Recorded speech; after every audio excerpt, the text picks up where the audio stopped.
What's up, everyone? Welcome back to the Fantasy Files, where we talk about our favorite fantasy novels and topics. We are your co-hosts, Spencer and Gabe. Gabe is alive once again. After several failed attempts to revive him, I had to resort to black magic. We'll see what kind of consequences that brings. Maybe don't hold it against me. This week, we're talking about our first sci-fi series on the channel, the first two books in the Scythe series by Neal Shusterman. We're going to go in with full spoilers, and the next episode, we will be doing the same with the third book titled The Toll. So if you haven't read the first two books, then now is a good time to pause this, read those, and come back. But first, before you go, please give us a like on this video and hit that subscribe button so that you can get notified when new episodes go up about every other week, give or take a couple days. Also, you can follow us on Twitter. Just look up the Fantasy Files podcast or at Files Fantasy to chime in on the discussion there. Also, I want to apologize about how loud the intro was on that last video. I will make sure it's turned way down from now on. We're still getting used to all this editing. It's pretty new for us. So just maybe let us know what you think of some of the editing in the comments below, or let us know what books we should be reading and discussing. The current plan is to do the next episode of the final Scythe book, and then we'll be reading the next three Dresden Files books, Summer Night, Death Masks, and Blood Rites. So get prepared for those as well. Those are also where the audiobooks start to get better. So maybe hop on over to Audible and pick them up there. Last bit of housekeeping. We will get our episodes over to Spotify pretty soon here. I kind of wanted to wait until we had like 8 or 10 episodes before we start putting stuff there. But if you think we should do it now, then let us know in the comments below. I also wanted to give a shout out to a very lovely person who reached out to us today. Her name is Catherine Wesley, and she's, I guess, kind of an indie author under the pen name Harriet Arden Byrd. She wrote a book called Aru's Realm, and she basically just reached out to us to tell us about it, and I'll send the email over to you too, Gabe. But yeah, she just wanted to tell us about her book and kind of her journey during that. It's not on Audible. And so I was like, man, you got to get an audiobook because that's all we really have time for. Yeah. But, you know, I said that, you know, we'd try to read it at some point and maybe have her on the show to talk. Absolutely. But yeah, check out her book on Amazon. You can order it. I think there's a Kindle edition too. I think it's like $3 on Kindle. So maybe check that out. I was just going to read a description of it real quick. Aru must find her way in a world where others have control of her life. With the help and hindrance of the friends she makes, Aru unravels the secrets of a mysterious sorcerer's interest in her and her strange abilities. Will her courage and creative thinking be enough when this journey places the fate of multiple worlds in her hands? So yeah, there's kind of the description of it, like the main. That sounds pretty sweet, man.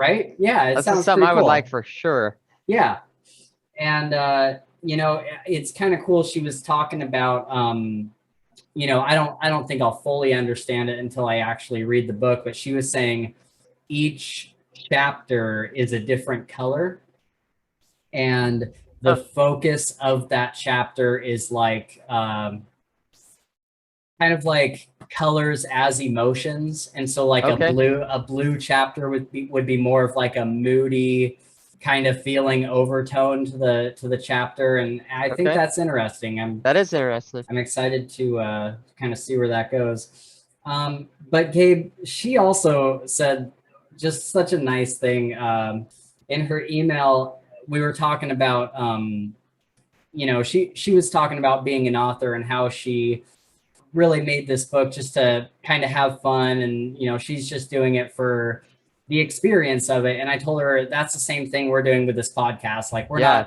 we're not like trying to make any money. Like this is just an opportunity for two best friends to sit down and talk about fantasy. absolutely. And so she replied saying, as far as what you said about the podcast as a chance to interact with your friends, it shows.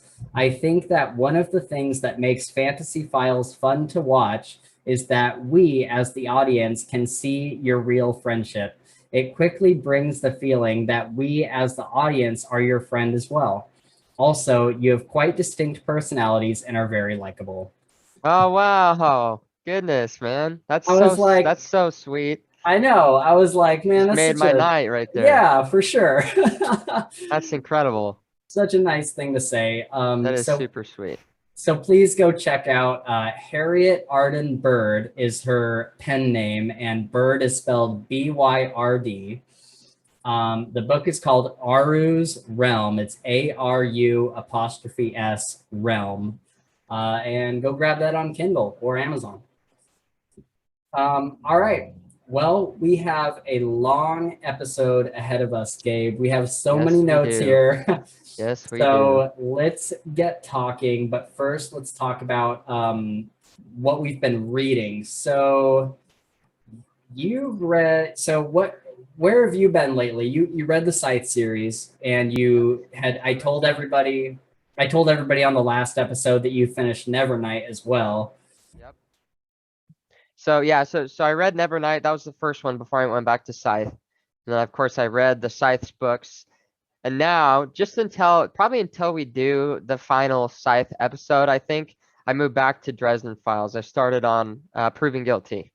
And so Oh, I've just been kind of reading that in kind of just like as a filler, I guess. yeah.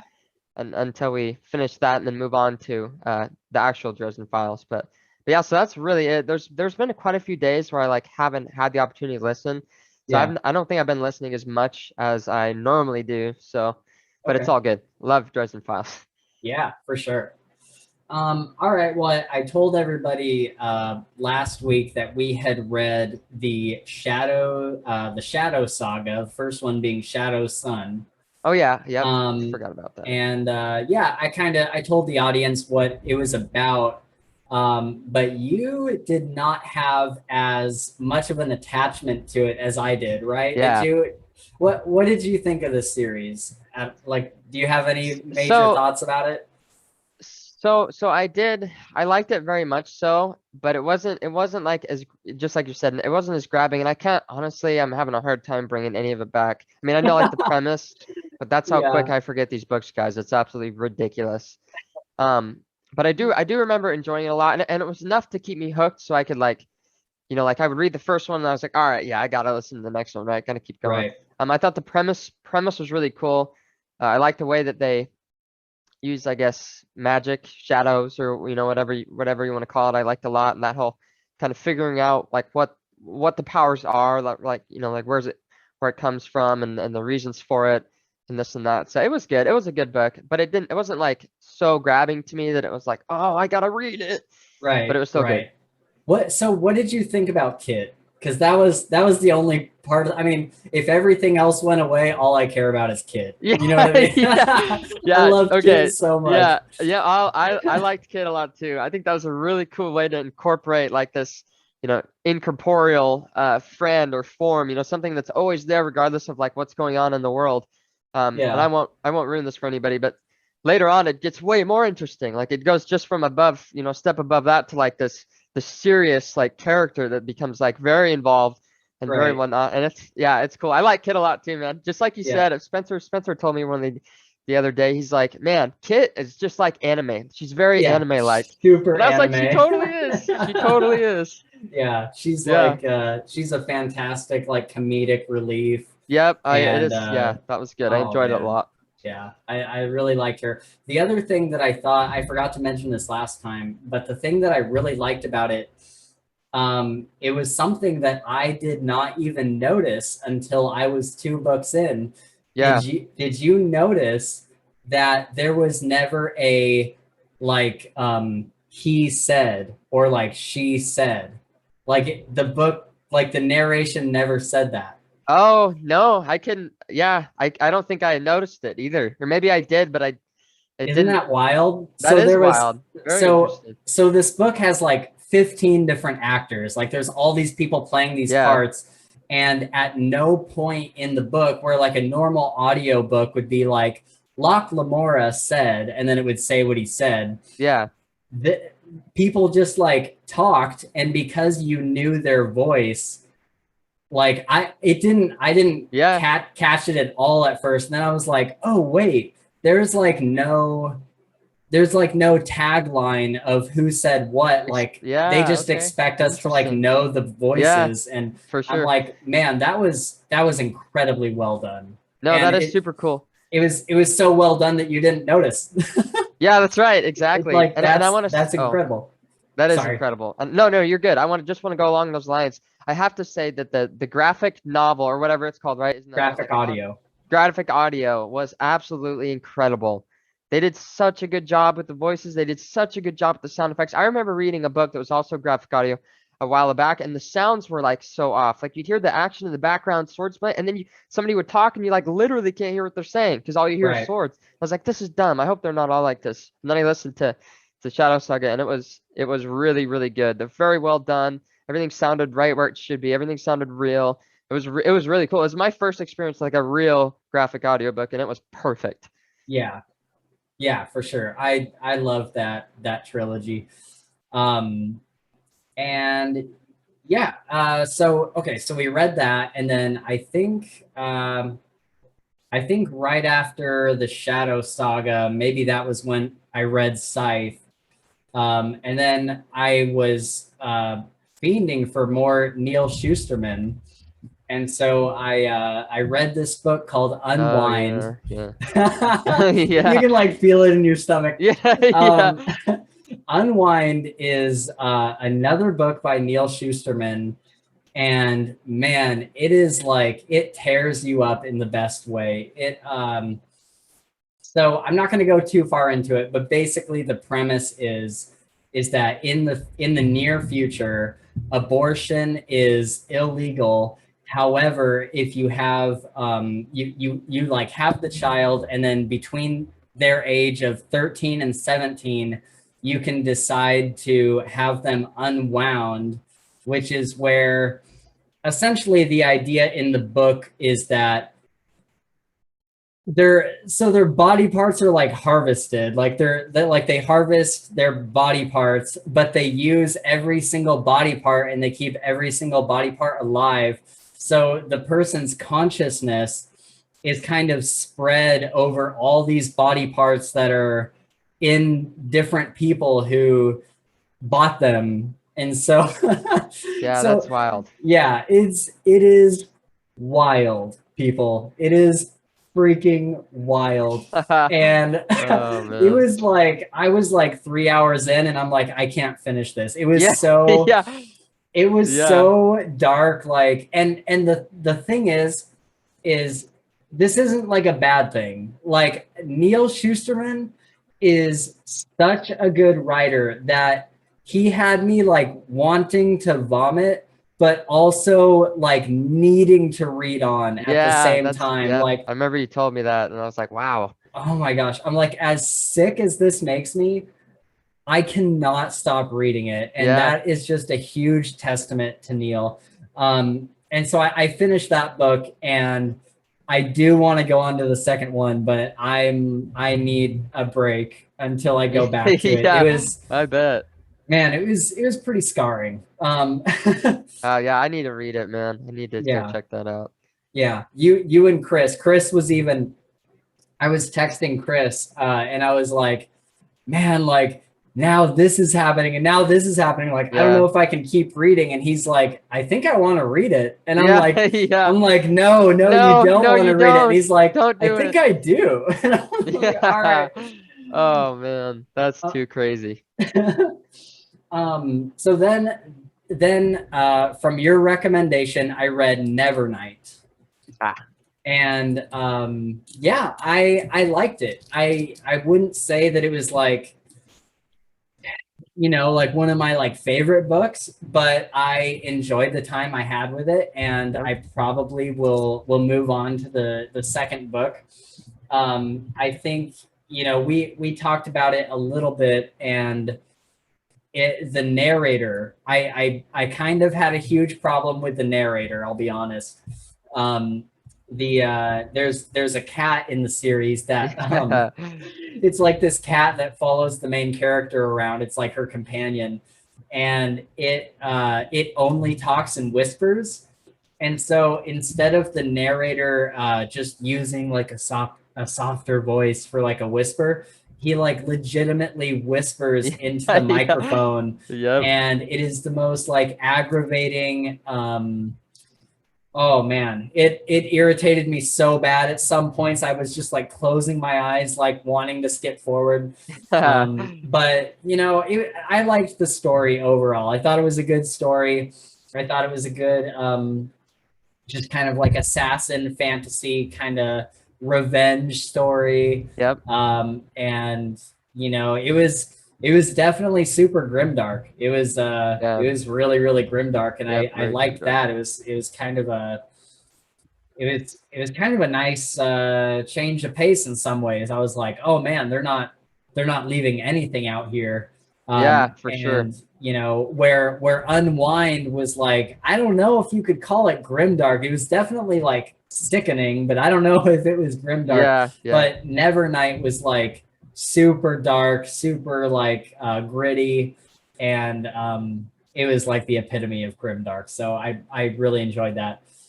Um, after after Nevernight, I read something called Black Tongue Thief from someone else's recommendation, and man, I was so bummed because I read the description of the book, and I was like, this sounds like something that I would really like. It's kind of this thief rogue character who gets in over his head and tries to rob the wrong person, and adventure ensues.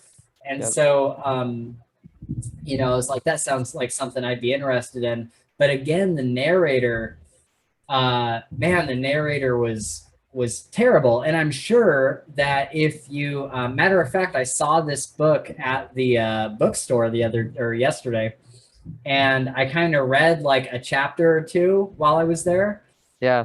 And I was like, see, like I could read this, but it just goes to show that like if you have a bad narrator for your audiobook, it can make a really good book really bad, or it can make a really bad book really good. Yeah. So, I think the narrator for this book was just he was kind of talking in like and he's not an Irish guy, but he was talking in like a super Irish accent, Yeah. and it was like very thick, like to the point where you can't understand what he's saying unless you're Uh, Irish, which is kind of a smaller demographic. Like that's not reaching as many people as you would yeah. probably want it to with the audiobook if your target demographic is like people who understand Irish brogue. Yeah. So yeah, I kind of DNF'd that, and I was like, I'll try to return it or something. Yep. Gotcha. um, yeah, and then I read Gutter Prayer. I'm not quite finished with it. I think I'm like 75% of the way through, and it's just another grimdark book about a thief, and it's pretty good. I wouldn't say it's like in my top 10 or even my top 20 or anything, but it's enjoyable. All right. Um, okay, last couple ones here. I am reading, finally reading The Slow Regard of Silent Things by Patrick Rothfuss, Oh, the Ari short story that I he need to wrote. read that. And I will definitely pass this along to you Okay. after I Perfect. finish it. I like it so far, and it's funny because it makes absolutely no sense Yeah. because it's Ari and she's doing crazy things in the underground area in the under Yep. thing. The other thing. Yeah. Yeah, and so like I have no idea what's going on, but I love it. Like Yeah. I Of course. absolutely It's love Ari. it. That's right. But yeah, it's it's just a super enjoyable, like watching her just do crazy things in the underthing. How It's all, far in it? How far into it are you? um, I don't know. I'm probably like a quarter of the way through it. Okay. All right. Yeah. Well, that's Um, cool. yeah. So I'm enjoying that a lot. I'm reading that at night. And during the day, I'm listening to Red Sister by Mark Lawrence. I think the series is called Book of the Ancestor. This is one that gets recommended a lot. And I'm not that far into it. I'm probably like a quarter of the way through it. And I'm still kind of waiting for the plot to pick up. Yeah. And so I hope that does soon. But for the most part, I'm enjoying it. I don't think I'm going to DNF it at all. Nice. So I'll keep reading that. And then coming up on my to be read pile is The Prince of Thorns, another Mark Lawrence book. That one has gotten recommended a lot too, but the audiobook is terrible. Mm, So I'm just gonna read it on paperback. there you go. It's a quick way to fix a shitty audiobook. That's right. Yep. Just make my own in my head. That's right. Exactly. Do your own graphic audio inside your head. Yeah. All right. So we have a lot to talk about. Let's talk about the Scythe series. Um, Good Lord, this is a good Yeah, series. it is super good. Oh man. I first read this series. I think I read the first one right before the second book came out, and then I bought the second book immediately. So that would have been like early 2017. Ah, And then I don't think I read the first one for a long time. I read after that. I think I read the second one a bunch of times. And then the third one came out, and I just listened to that audiobook once. So I say all that to say, when I went back this last time, when we reread the yep. series, I had forgotten so much about it, Yeah. and I was just like, man, I remembered liking the series, and I remember it being like one of my, you know, top 15 or something. But rereading it this time, I'm just like, this series is so good. Everybody should read the series. Yeah. Like, it's like I'm recommending it in the same way that I recommend King's Dark Tidings. Like, I think everyone should read this series. I don't think it's for like a particular person. I think, man, just everybody hop on this train and That's read right. Scythe. That's right. Um, It's made so well that it can reach out to all sorts of different types of demographic, like different readers, right? You know, yeah, like a fantasy, you got your sci-fi, even just like, you know, maybe not even like the whole fantasy sci-fi side. Like I bet you that those books could reach out and touch somebody that's like doesn't like sci-fi or doesn't yeah, like fantasy. That's how good they are. right, yeah, for sure. And man, it's a really well done book, and even the difference between it's sold in the young adult section, Yeah. but I really feel like if you're averse to young adult books, I think this is the book for you, because I don't Yeah. think, I really don't feel like it's that young adult. I mean, in the Night Angel trilogy isn't classified as young adult, but I'm pretty sure Kyler Stern is like in his teenage years throughout that whole series until the end. Like, maybe at the end, he's probably like 20 or 21, but Yeah. technically it's about a main character who is a young adult. So, you know, get out of here with your young adult hate for this book. Yeah. Yeah. Exactly. All right. So if we were to give an elevator pitch for this book, Gabe, uh, what, how would you describe this to somebody?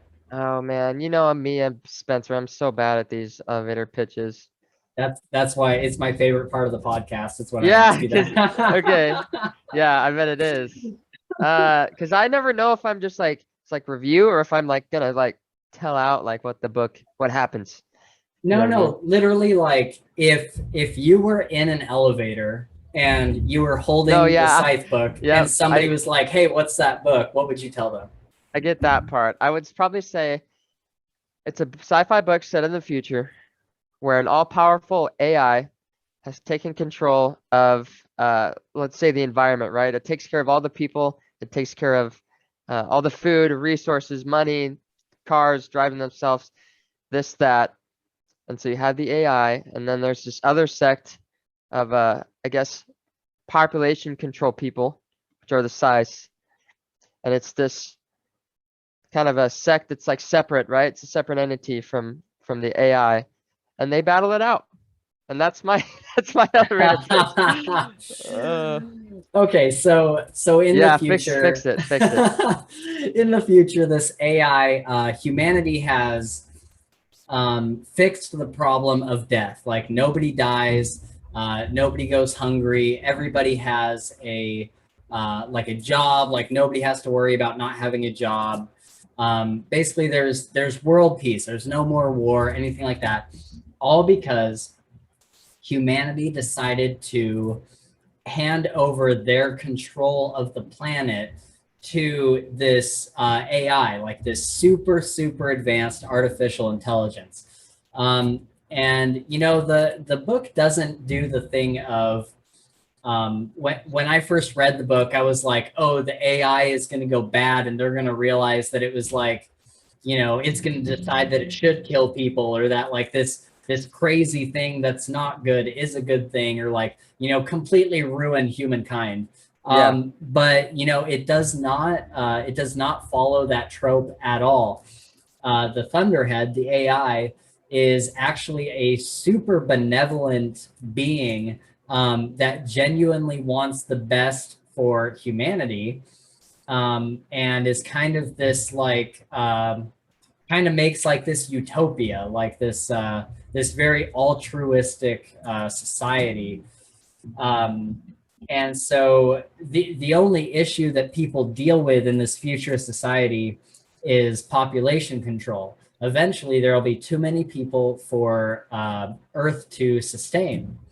And so, you know, before handing over control to the Thunderhead, humanity decided to make one sect of humans that is responsible for death and is in no way affiliated with the Thunderhead. It's in no way controlled by the Thunderhead. They can't talk to the Thunderhead. They can't get any help from the Thunderhead.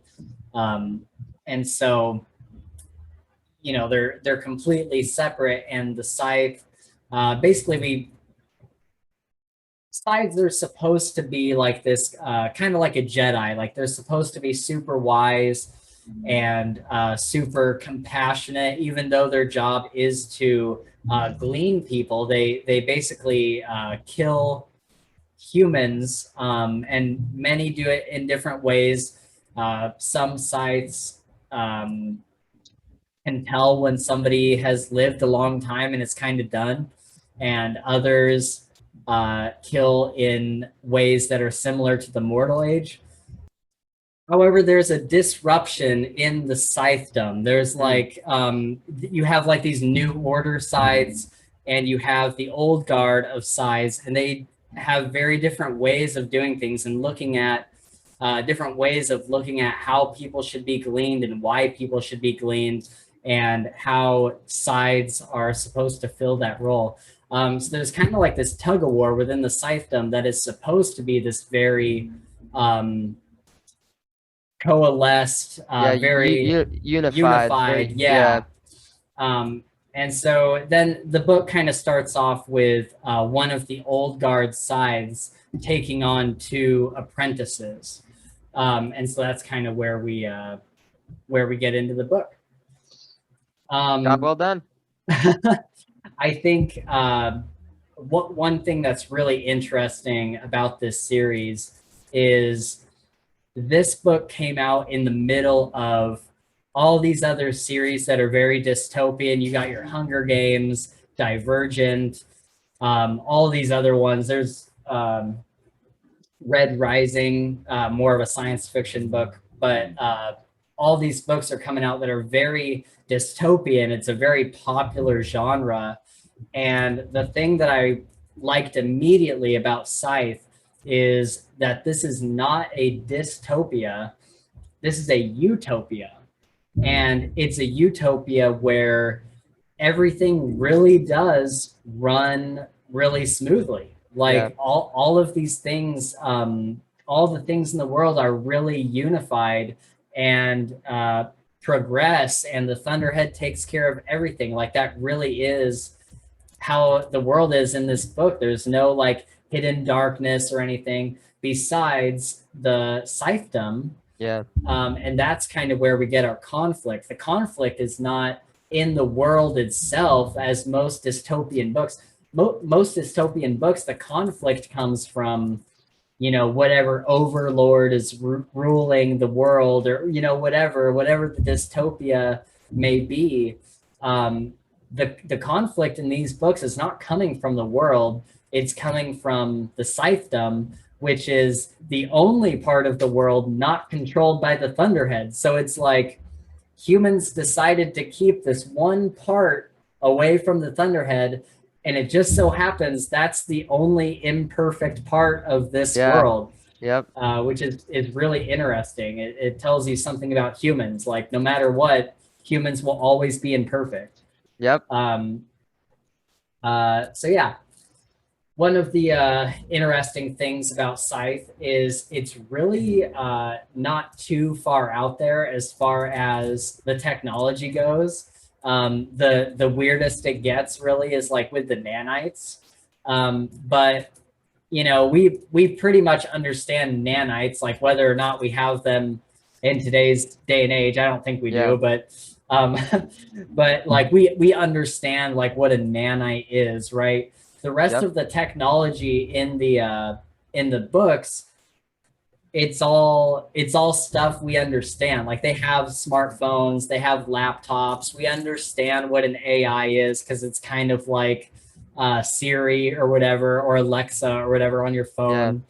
phone. So immediately, as soon as the book starts, we can kind of understand, you know, what is going on technology wise, and it's Yep. really easy to step into this world without having to learn, oh, there's all this crazy technology that you have to learn about. Like Yeah. Neal used a lot of technology that we have in our day and age, and so it was just really easy to walk into. Yep. I would agree. um, the thing that I want to talk about real quick before we move on to talking about Neal Shusterman is, you know, the main story of this book. What did you think of it overall? I absolutely loved it. It's absolutely incredible. I think that as important as they are, I think that book one and book two are not slow per se, but like having read book three before, I think that book three is like probably my absolute favorite. And I think that's where Oh, stuff really gets tied together, at least in my opinion. But I think yeah. that without book one and book two, imagine it's the build up to this point in book three. Mind you, the build up's great, and I love the series. But I think there's a lot of depth to it. You know, kind of I see some notes down here. This Neal is very he's very good at asking these like existential questions, right? And sort of implying things that are like happening in the world, and you kind of see it in the book, and you see how they deal with it, and the way that people, I guess, live with decisions and stuff like that. And I think that I think it's good. I think it's really good, and I would recommend it to anybody. So I'm glad you mentioned that, because have you ever heard any sort of phrase like the fry, like a fry from McDonald's is just the vehicle for the ketchup? Like it's I have not not, but like I like that. like the fry is good. Like the fry is why you bought the thing. But Yep. really what you want is the ketchup. Like you're just Yeah, trying to with get, on the fry. Yeah, yeah, yeah. yeah, you're just trying to get like more ketchup into your mouth. And Yep. so that's kind of how I thought about the main story. I, of course, love the main story. It's one of my Yep. favorite stories. But I think the main story, especially in the first two books, is it's kind of for me at least, it doesn't take center stage. I think the main story is the fry, and it is the vehicle for all this crazy world building that Neal does. Yeah. It's the main story is just a way to show you this world that Neal has created and to explore all these really deep existential questions that he asks in these books, because this book gets so deep, and there was so Yeah. many times where I think I texted you a few times and I'm like, Yeah. dude, this thing just blew my mind. Like, I'm Yeah. freaking out right now. Yep. And the main story, as good as it is, I feel like Neal took a majority of his time to build this incredible world, like this almost fully realized world, where there's so many like little things that he goes into, like charter regions. Yeah. We'll talk about that a little bit later, but that's such a good example of just like he didn't need to put that in the book, but he No. did. Yeah, he And did. And it it's works just so well. it works Works so so well. well. And it's just a way of like the way he explains what this future society is. I can't imagine how long it took him to like come up with this society, because Yeah. it's so unique and it's so good. But yeah, anyway, the main story is the vehicle for the world building, I feel like. Love it. Um, so we mentioned a little bit, but how would you rate these books before we really get into talking about Neal? How would you how do you think you would rate these three? Are you like in order? Yeah, your Um, favorites. I okay. I would say that book three is probably my favorite, and I think it just goes down three, two, one. I think book two, um, I think book two was it was good. I'm trying to piece together book one and book two in my mind right now. They kind of Yes, bleed together. they do bleed together a little bit. And so book one, of course, is like right the origin story, I guess, of the series, which it's book one, makes sense. Like their training and Yeah, training and learning, learning about the size and like learning how the world works and what the Thunderhead does and who these two main characters are that you follow around. So that stuff's always good. Like that's the meat and bones of the story, right? But I think that in book two, and then of course book three is like the finale, right? The grand finale of everything that's been going on. But I think book two, they delve deeper into that, right? And some of the more meaty plot points start to poke their head out, right? And there's some conspiracies, this, that, that you start to see. And so I would probably just go backwards. I think I love number three, and then number two, and then number one. Not that number one is bad in any way, because sure. I think it's really good. But that would just be my rating. Okay, nice. I'm a little bit of the opposite. So I have read book number two a lot of times. I think I've read it maybe like, well, now with the reread, it might be like 5 or 6 times that I've Okay. reread it. But there was a period of time where, for some reason, I don't remember why, but one of the only books I had on my person was Thunderhead. Yeah. And so for like a couple months, I was just reading it like over and over. Wow. But yeah, I think Thunderhead is number one for me, mostly because of nostalgia, I think. Yeah. But also some of my favorite plot points are in that book. Everything that happens with Grayson, and Yep. him being like unsavory and all these different things. I really like that whole Yeah. storyline. I loved everything with Rowan, with him being like super dark and he's going and killing all these other scythes. Yep. And then of course the sinking of Endura. That's like my Yeah. favorite. That's like my Yep. favorite scene in the whole series. For sure. For sure. And like so that alone, like that brings it to number one for me.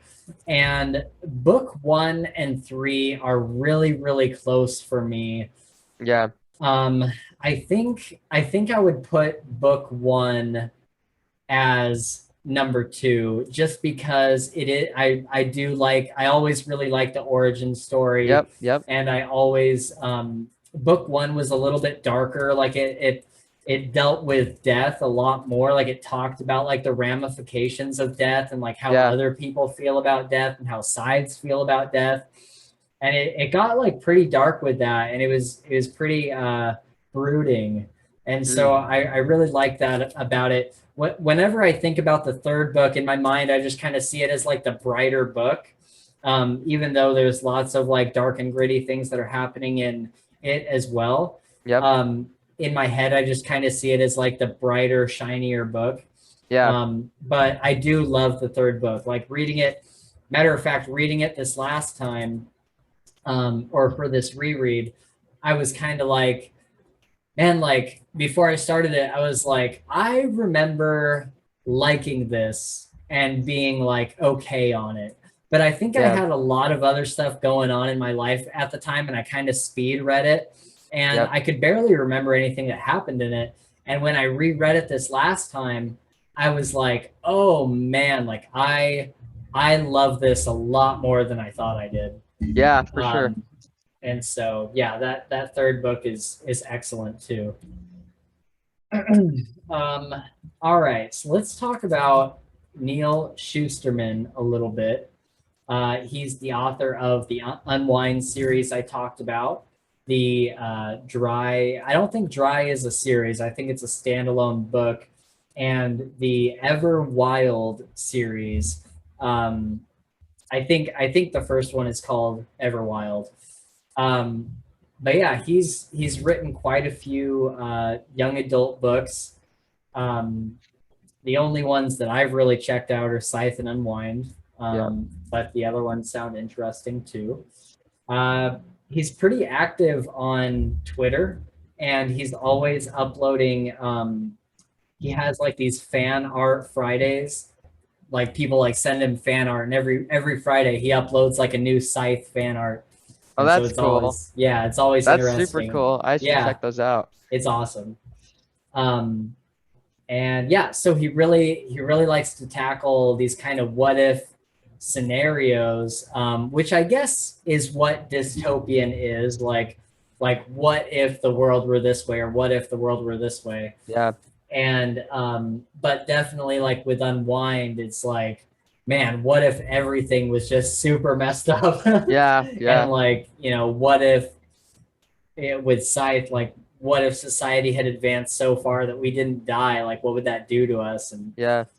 And so I really like these kind of scenarios. And even with Dry, I don't know too much about Dry, but I believe it has something to do with like global warming and like what if there was no more water, and like Oh, wow. how would we deal with there not being any more That water. sounds so interesting. Yeah, That I sounds definitely super want to give it a interesting. read. um yeah, and so the scenarios he brings up aren't always able to, or aren't always easy to deal with and kind of wrap your head around, like with the Unwind series. And even Scythe, like some of the things that happen, especially in the first book of Scythe, are really like, man, like this is really hard to like deal with. Like when do you remember at the beginning of the first book, kind of when Faraday shows up to Rowan's school and he's going to glean Rowan's classmate, Yep. and they go to like that private room, and Rowan's like, can I sit with him while this happens? Yeah. And he like, man, that whole scene had me like tearing up a Yep. bit. For sure. Like he, like, even though he didn't know this other kid who went to his school at all, he was like, can I hold his hand? And Faraday's like, well, you'll go deadish too, because the electric shock will travel Yeah. through him to you. And Rowan's like, I don't care. Like, I'm gonna sit here and hold his hand while Yeah. he is gleaned. And so it's stuff like that that Neal does really well, just like these really heady, kind of dark situations, that he somehow turns into like this really endearing Yep. Sentiment. thing. Yeah. And yeah, that's really good. Oh, Neal, I was watching a video last night, and Neal asked the audience in the video, would you rather be gleaned or unwound? Oh, And man, that is such a horrible question. I mean, it's an yeah, awesome question, yeah, but man, that's hard to think about because yeah, I if bet. you're how unwind works is if you're unwound, you still feel every single body part you have. Your consciousness is just spread out across all these different body parts. Oh, really? Yeah. And Oh, whoa, so I never caught that. I never caught that. That's yeah, crazy. yeah, That's crazy. it's pretty nuts. And so it's kind of like, well, would you rather die or would you rather Be be spread apart throughout dude, 70 different people. That's wild. I did not yeah, know that. it's pretty crazy. Um, what did you think of the narrator? Oh, I love the narrator. I thought he was incredible. Maybe even one of my favorite. Maybe I'm biased because the way that like the voice that he uses for the Thunderhead, I think fits it so well that Yeah. it like, and not only that, but I think Citra's. I noticed that a couple people kind of sound the same. Like Citra kind of sounds like Marie at some points, and a Yeah. couple other people. You know, Goddard. I've heard Goddard and Rowan, and sometimes like I would get them mixed up. But I think once he gets you know, you get a little further, right? And then you can start to hear the intricacies in each voice. But I think he does a really good job. Oh, and Goddard, the way that he makes Goddard sound makes Oh me want to man, fucking kick Goddard in the balls, dude. dude. The way that he sounds so arrogant, and the guy does such a good job with it. Such a good job Yes. with it. Like it's infuriating, man. I would get so Yeah. mad. Oh So my mad. God. You know, it's so funny. I was so glad when I picked up the audiobook because I had read these on paper first, and Goddard is exactly, like literally exactly how I pictured Yeah, him in my yeah, yeah. head.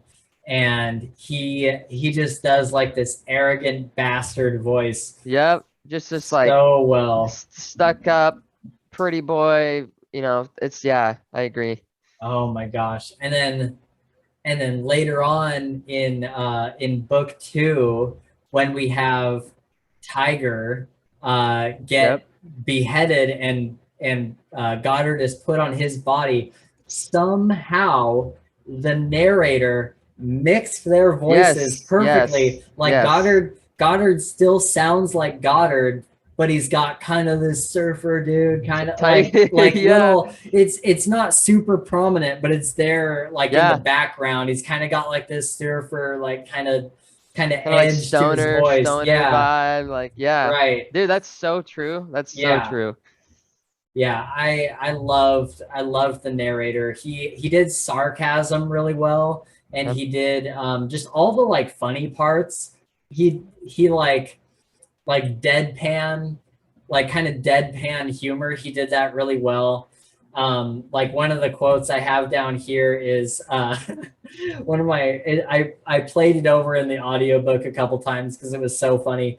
Huh. Um, but the tonist is on the ground and he's like because Citra had just like broken his arm Yeah, yeah.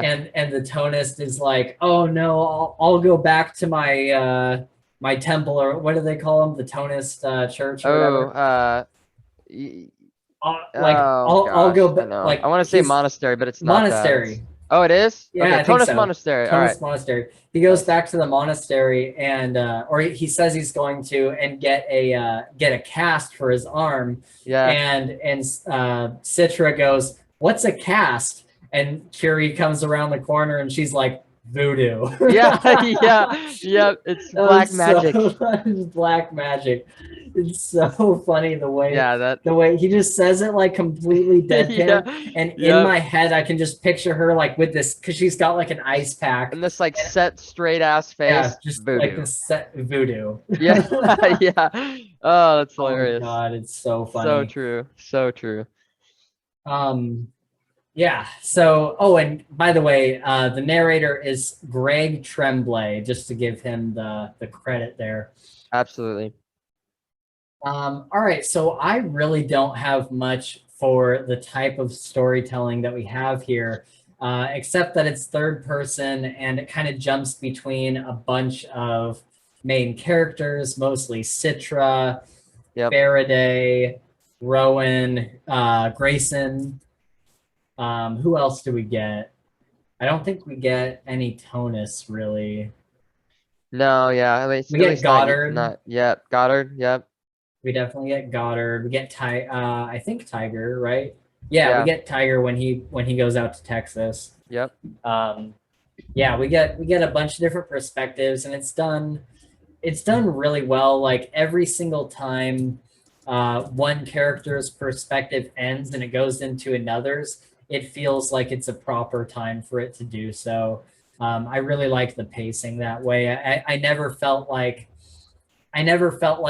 we were getting way too long with one character or like way too short with another one. I felt like Yeah, everybody kind of got their time on screen, and it gave us just enough information that we need.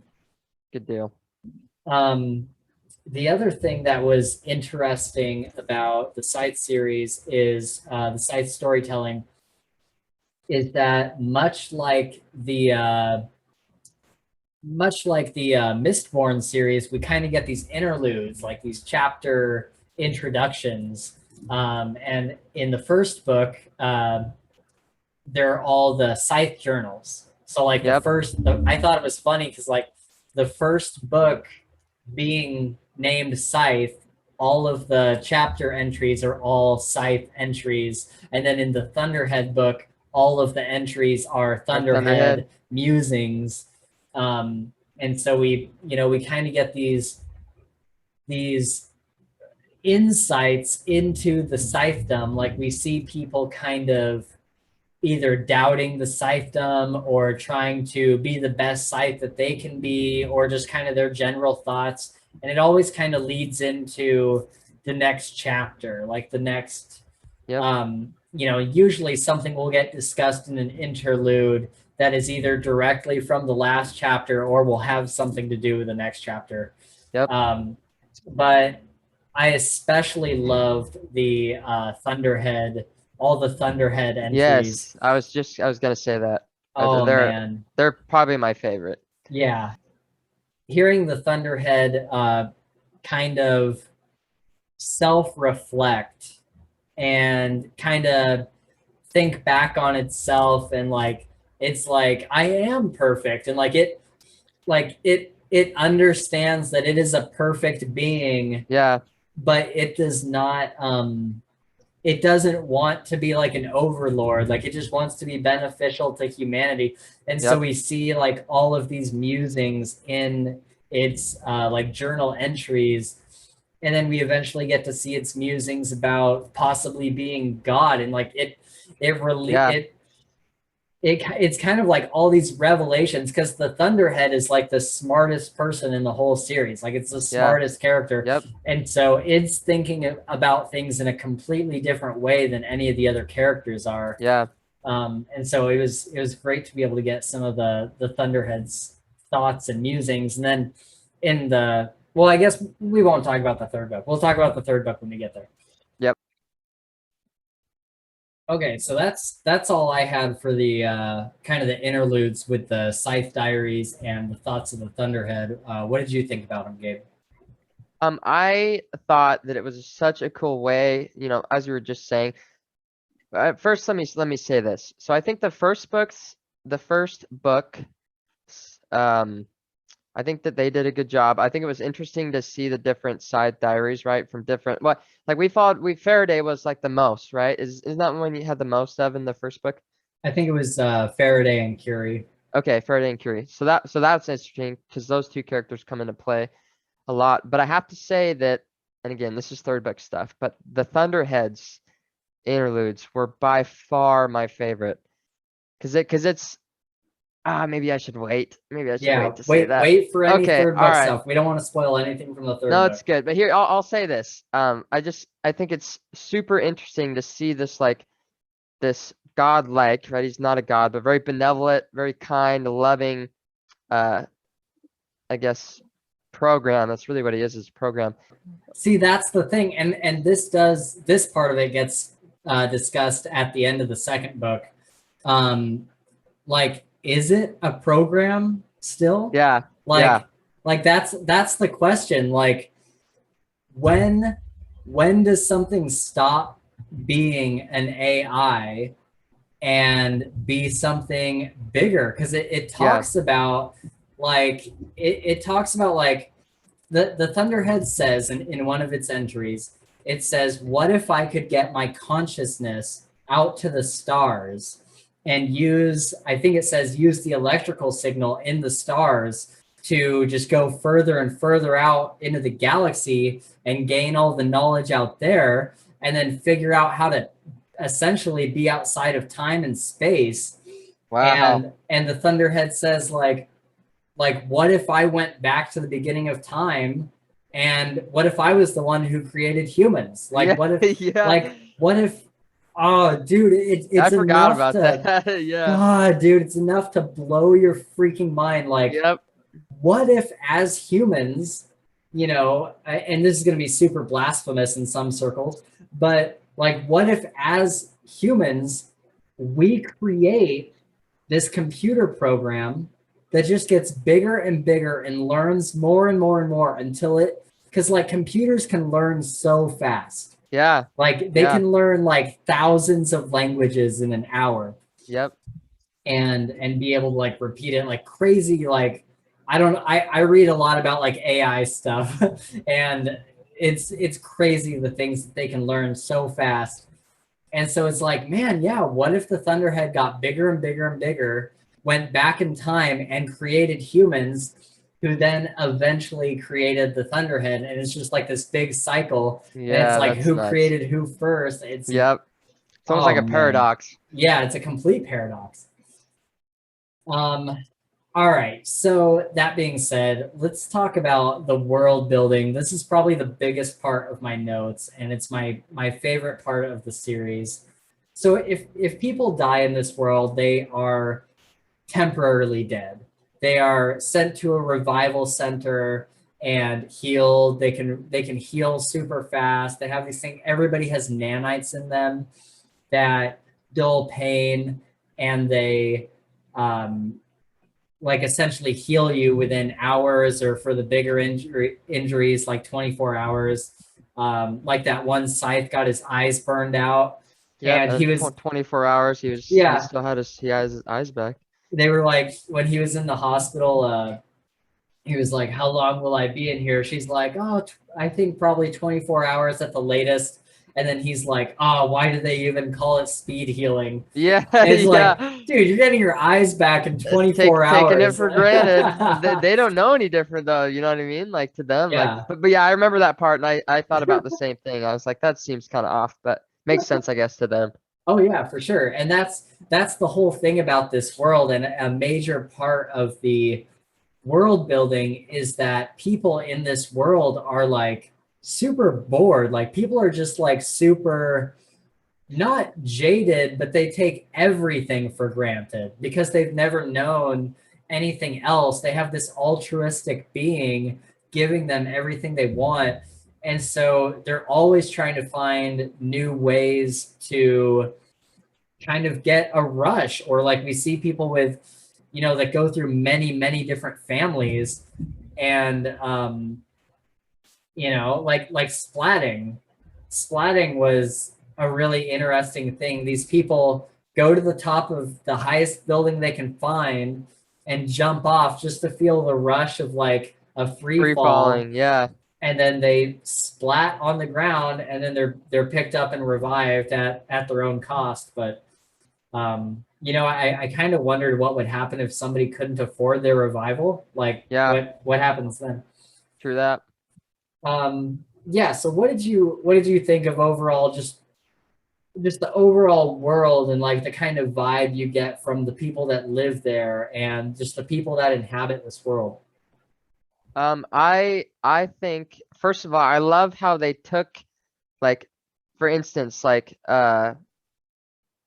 so he basically named the countries, states, or different regions different. Like Yeah. you've got Mid America and East America and this that, and then you have what are the like what are the some of the other ones, like the one where uh Scythe Suelos or Way, whatever his name Oh, is. God What's the damn it. area that they? It's like or there's Amazonia is one, like Amazon, Amazonia. but there's Yes. another one too that I'm trying to remember. Anyways, but first of all, I love that, right? And I think it's Yeah. interesting to see how all these different areas and regions like really have their like own, the Scythe them follows the same rules, right? They've got their commandments, they have to do that, but each area has this own like their own way of doing things. It's like, for in America, like we do things a lot different than they do in China, you know what I mean? Or Right. Europe or wherever else. So that was really cool to see. And then of course, the charter regions, like I thought that was a super cool thing to slip into the world, right? And kind Yeah. of throw like this wrench in the proverbial system because, you don't you expect order, but then you have this stuff, which is cool. Yeah. So I love that about it. I think that's great. And I think the vibes. Go ahead. Oh, I was just gonna say real quick, the before we get too far away from Yep. Amazonia, I thought it was interesting how that is the region where scythes can go to kind of get away from the scythedom. Yeah. Yeah. Like Citra runs there, Faraday runs there, Rowan's there for a time.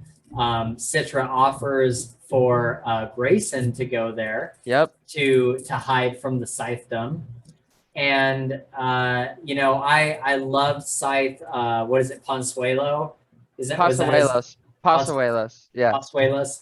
I loved his character. He was Yeah. so Me too. good. Me too. Yeah, I loved seeing all those different regions. What was the one? Oh no, that's in the third book. But yeah, so go ahead with what you were saying. I didn't mean to. No, no, no. I You're good. I, I did mean to cut you off, No, but no, no, you're good. I'm glad you did. I'm glad we didn't get too far away from that. But the only other thing I was gonna say was that you kind of asked me like the vibes I got from the people, right, in these different regions. And I think it just goes along with the way that he sets it up per region. But like for just like you said, like Amazonia seems like this very like kind of like caring, like very understanding place, right? Where it sees all this corruption and all this crap, and it's like, no, we'll give you safe haven, right? So that's really cool. And then of course you have like the Americas or mid America where it's like everything's just kind of like going to shit, everything's going kind of sideways, but people love it. They're like feed off it, they're ready for it, right. this, that. And so They're it's, like obsessed with scythes. yeah, obsessed with Scythe and they've got like these Scythe cards, like trading cards that you can deal out and Scythe action figures and this and that. And they kind Yeah. of just, I think, look at the side them the wrong way. But it's all part of the story though, that all Yeah. ties in to a purpose. But that's really, that's probably it for, I mean, world. I'm sure there's lots more, but that would be my first kind of thoughts on it. I'm glad you say that because now that I think about it, Mid America or North America or whatever is Yep. kind of does strike me more as the area that like takes things for granted. Yeah. But then when you look at the Lone Star region, what Texas is, Yep. they were the ones who were like enjoying life, and Yeah. they're a charter region, and the Thunderhead had given them complete anarchy, like or controlled anarchy, basically. Like they can do whatever they want and make their own rules, and they were really the ones who were kind of enjoying life a little bit more. Everybody in North America and Mid America seemed kind of dead. You know what I mean? Like they Yeah. seemed kind of like nobody was really happy with their family. Nobody was really like super happy with their life. Like Yep. everyone was just kind of like moving forward. Yep. But yeah, as far as the other charter regions, we have Nepal, which employment is forbidden. Okay. Nobody can have a job. They get oh, and I should have mentioned this before, but everybody in the world of Scythe gets a basic income guarantee. So even if you decide to not work, you still get money just to live. And then Yep. if you want to be more ambitious and work or like, get more money or whatever, then you can get a job. But everybody's guaranteed this income. In Nepal, employment is forbidden and other recreational activities are encouraged, and you get a higher basic income guarantee for living there. And so you can kind of live this life of recreation, and like I Yeah. imagine it's You get, very much like a hippie society. yep, And yep, yep. yeah. Oh, and then the Thunderhead says that in the Nepal region they saw a rise in altruism and a rise in social status is dependent upon one's compassion and selflessness. Huh. And so by giving these people not anarchy, but like they don't have to work, by doing that and giving them, more of a community based region, Yeah. the Thunderhead sees this rise in altruism and sees this rise in compassion and selflessness, more of a community focused region. Which again, just another one of those perfect what if scenarios. Like, Yeah, right? It's full of them and I love it. like he could have written an entire book on that. You Yeah, know what I yeah, mean? Like exactly, exactly. that could be a whole book. Like what if nobody had to work and we all Yeah, just were like super exactly. altruistic? Yep. So It, I it thought of, oh, just really quick, Mexiteca. That's the name of the place. Mexitech, Mexiteca. yeah. Okay. Okay. So yeah, he just throws these in here, and it's like a side note in the audiobook. It was not even 10 minutes worth of audio, Yeah. and it's like, what a genius! Like, how much time did he spend thinking about this Yeah, for just to real. put it in for like a minute in the Yep. book? And then we got Tasmania, which this is the place I would want to live. Is biological modifications are required to live there. So Yeah. people were getting like the squirrel suit, like the Yep. squirrel, Like the like flying webbing. squirrel, yeah. Yeah. And there a lot of people were getting like gills for underwater breathing, and that would be awesome. That would be cool. What I would definitely, I would definitely go yes. with the gills. I would go with the Okay. gills I for was sure. about I was about to ask you what Yep. Yeah. what modification. Yep. I'd be thinking it'd be so cool to be able to stay. And mind you, like I would maybe, hey, who knows? Maybe you can do both because I would love Oh to do yeah, both for because I sure. love the squirrel suit idea. But man, I just like the thought of like being able to breathe underwater. Sounds so cool to me. Yeah. Or like what's something that like jumps really far, like a kangaroo, or like Kangaroo. Yep. yeah, or Uh, just uh something like super fast that I could, attach to my body and just yep. be able to Yep. move super fast. Give I would yourself the love speed that. of a cheetah, just going by at Yeah. 80 miles an hour. Oh yeah, that'd be awesome. And then of course Texas we talked about. That's benevolent anarchy is the word the book used. So then in our world, we have unsavories. Uh, so this is something that I thought was interesting about the Thunderhead is the Thunderhead could have dispensed with all crime, and there is no reason for unsavories. Like the Thunderhead could have done all of this without running the risk of having unsavories. Yeah. But the Thunderhead is so awesome because it knows in its world, it knows what certain uh like Certain personality demographics or types. certain Yeah. people. Yeah. Yeah. Yeah, like it knows that there's certain personality types, and it knows that there's some people that need some level of anarchy, or like a rebellious kind Yeah. of side to them. Um Stealing and little stuff like that, like fighting, getting in fights and yeah. getting drunk or whatever else. And so the Thunderhead created a space in this world for unsavories, and essentially what they are is they are the criminals, but they can't really do any major harm. Like they're not like really hurting anybody. But they look tough, and the Thunderhead made these bars that they can go Yeah, the to. awful bars. Dude, the awful bars, those were Yeah, that's so so cool, cool. dude. So I'm cool. like, man, that's awesome. I love Yeah. the whole Do you remember the acronym for it? Do you remember what that stands for? oh no, I don't. Yeah, me neither. Hold on, I'll look it up really fast. Okay. Keep going. So I really liked the whole the whole where Grayson meets Purity for the first time, Yep. and they're in the jail, and like the guards come by and they give him like this wine. They're like, hey, don't drink the wine. It's Yeah. like, it's basically an escape room, except it's like way more brutal because they can actually like attack the guards and stuff. Okay, I found it. Okay. So it's AW awful, of course, and it's anachronistic wish fulfillment. So like, anarchy or anachronistic wish fulfillment. Yeah, that's what the AW F Okay. stands for. Oh yeah, right. Okay, I get it. Nice. Um, but yeah, and so then the 50s bar Yep. where he went and he just got to attack all the people from the 50s. I thought it was funny too. He in the book he said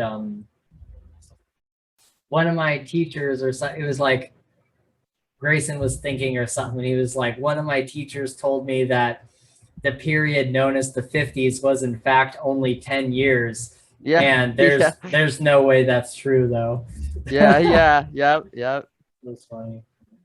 Um, yeah, but I just think it's cool that the Thunderhead, knowing what everybody needs, makes room for people like the Unsavories and many other things. Like the Thunderhead realized that people need something to complain or be passionate about, whether it be politics, sports, or long lines at the authority interface. Yep. Yep. There's one of those Thunderhead chapters where it says like, I didn't need to make this place have long lines. Like there's not even really a reason for anybody to take a number and wait in line. Yeah. But I know that people need to be able to complain about this. Like that's part of the human condition, is they need something to be able to complain about and to kind of like, pawn off their like worries. And so the Thunderhead has produced a semblance of all these things so that that part of the human spirit isn't exiled. You know what I mean? Like Yep. the Thunderhead isn't trying to take the human condition and make it into something completely perfect without any of these blemishes. Like the Thunderhead wants every part of the human condition. Like the Thunderhead wants people to be how they've always been. It just wants to give them a perfect world for it. Mm. And that's something that's so interesting about the Thunderhead. Um, so yeah, the post-mortal world I have here, boredom and stagnation. Um, it gets talked about a few times, especially I think it gets talked about more in the first book. But the pre-modern world, humans had more drive for creativity. They had more reasons to do the thing they did because everyone was trying to survive. They were trying to strive for greatness. And in the modern day, everyone is bored. Like I put here that pre-modern humans were forging time and post-modern humans are passing time. Yeah. So That's good. postmodern humans have all the time in the world, and at this point everything's already been done. Like anybody, like the Thunderhead allows people to get as good as they want at anything. And Yeah. so like every painter is the best painter because the Yeah. Thunderhead, either puts them through school or whatever. Like it's so easy in this future society to gain any skill that you want that it doesn't really mean anything anymore. Um, and there's this quote that I really liked from Rowan and Volta. Um, so Volta says at some point, I don't remember the exact scene. I think it was when they were both in Volta's room and he was talking about society. And Volta says, the best we get is pleasantness. Mm. And pleasantness is not meant to be like, oh yeah, everything is pleasant, everything is great. It's meant to be like, pleasant is kind of like this very dull, good feeling.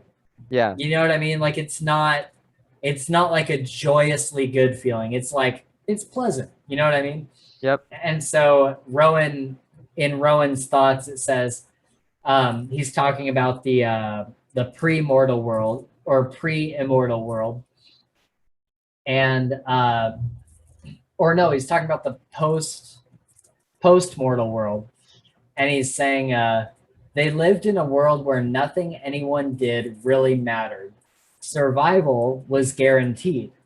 Income was guaranteed. Food was plentiful, and comfort was a given. The Thunderhead took care of all their needs.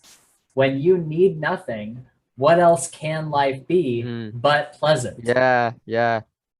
And I think that's such a perfect way to sum up my thoughts Yep. on it. Like Yep. it's so true. When you're given everything you need, then life is, it's nothing really more than just pleasant. And Yeah. I think that's an interesting part of the book. One of the questions that the book kind of asks without directly asking it is the Thunderhead the best thing for humanity? Mm. Like by becoming immortal, what did we lose? Yeah. And I think we see pretty clearly what we lose throughout, especially in the first and second books. It kind of focuses on that a lot. But it's like you can't have both. You can't have an altruistic society where everything is provided for you and not lose the things that make humans creative, that make humans have drive. Because they don't have drive anymore. Like Yeah. everything is provided. Like they don't need to have a drive for anything. They could literally sit at home every single day and receive the basic income guarantee and have food, whatever, teleported to their house or however they Yep. get it. And it just doesn't like make a difference anymore. And so that's probably the most interesting thing I find about this world in Scythe is it really asks this question you know, is a society like this okay, or is it good enough, or is it perfect, like quote unquote perfect, Or is it damaging us? or is it damaging us? Yeah. Um, yeah, so I would say, oh, and the other casualty of it is families. There was multiple, they didn't get a ton of screen time, but there was multiple people in these books that got mentioned who were on like their fourth or fifth or sixth family because they're living for like 300 years Yeah. And and and and they Grayson, get sorry, bored. just really quick Go for with it. that. Grayson calls they're serial parents, right? They're these people Yes. that will get older and then they'll set their time back and have four more kids and then get older and then set their clock back and get, or what do they call that? Why am I blanking? Turn the corner, right? Is that Turn what the they corner. call Yeah. it?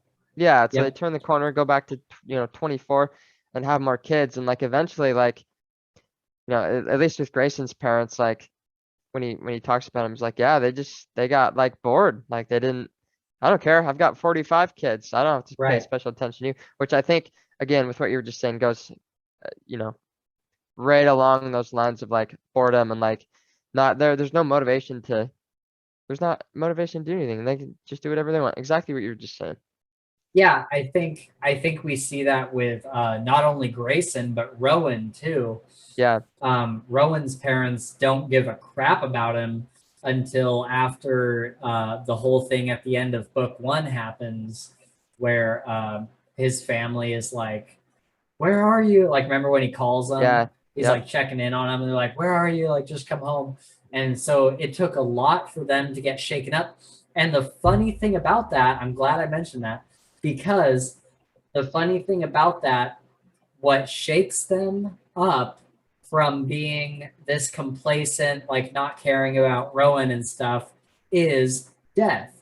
It's right after the gleaning of Yeah. Rowan's dad. And that's the thing that really gets to them Yeah. and really shakes them up and makes them realize like, oh, we need to be back with, like, we want Rowan back here. Like we need to have the family tight again.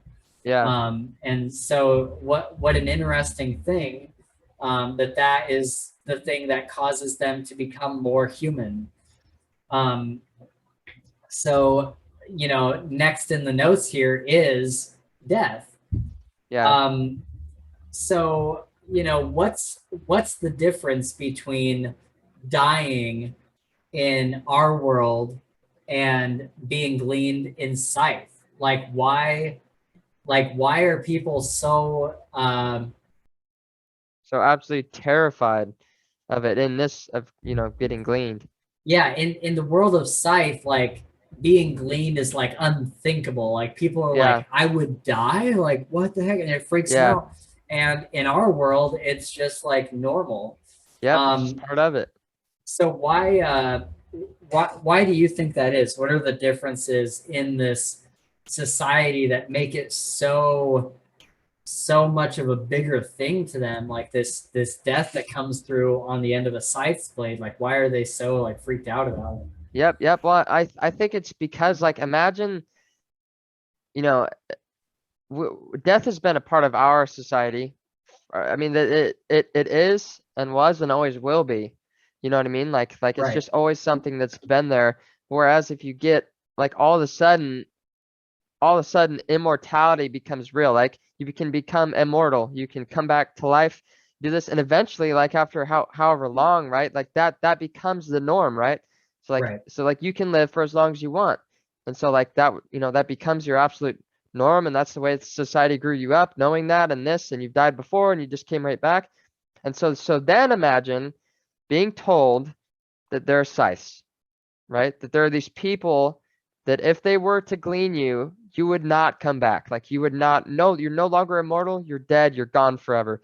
That would scare me so much more than like I'm fear death in this world, you know what I mean? Just because of Right. that. Because like you're like groomed with this like immortality brush, and it's like you're always thinking about that and not worried about it, and splatting, like killing yourself over, there's killed yourself 12 times, you come back every time. So I Right. think that would be, at least in my opinion, the biggest difference is that the prior thoughts, self feelings of being immortal, right? And then having somebody say like, no, like I'm gonna glean you, and then it's over. It's really over forever. Right. No more Yeah. life. You're gone. I don't have any idea what happens to you after that, but you're just gone. Right. That would spook me. I really like that, and I think the other thing that kind of comes with that is the timing of it all. We see in these movies, obviously, you and I haven't seen it firsthand, but like in the movies, you see, um, like in a horror movie or in like a really dark action movie or something, like the person shows up to the house to kill the person inside, and they kind of have this moment to like beg and plead and like, please don't kill me. Yeah, And that is like a rarity in our world. Usually death happens very quick, either like a car accident or a shooting or a heart attack, and you yep, don't really have this time to beg and plead. But every single time somebody dies in the scythe world, it is much more like the person breaking into the house, like in the movie. Like all of a yeah, sudden, this scythe shows up at the door, and depending on how the scythe gleans, it can be anywhere from like 10 to 30 minutes before you're actually gleaned. Like yeah, there can be like a lot of time that the scythe is talking to you or asking you for dinner or whatever their little ritual is.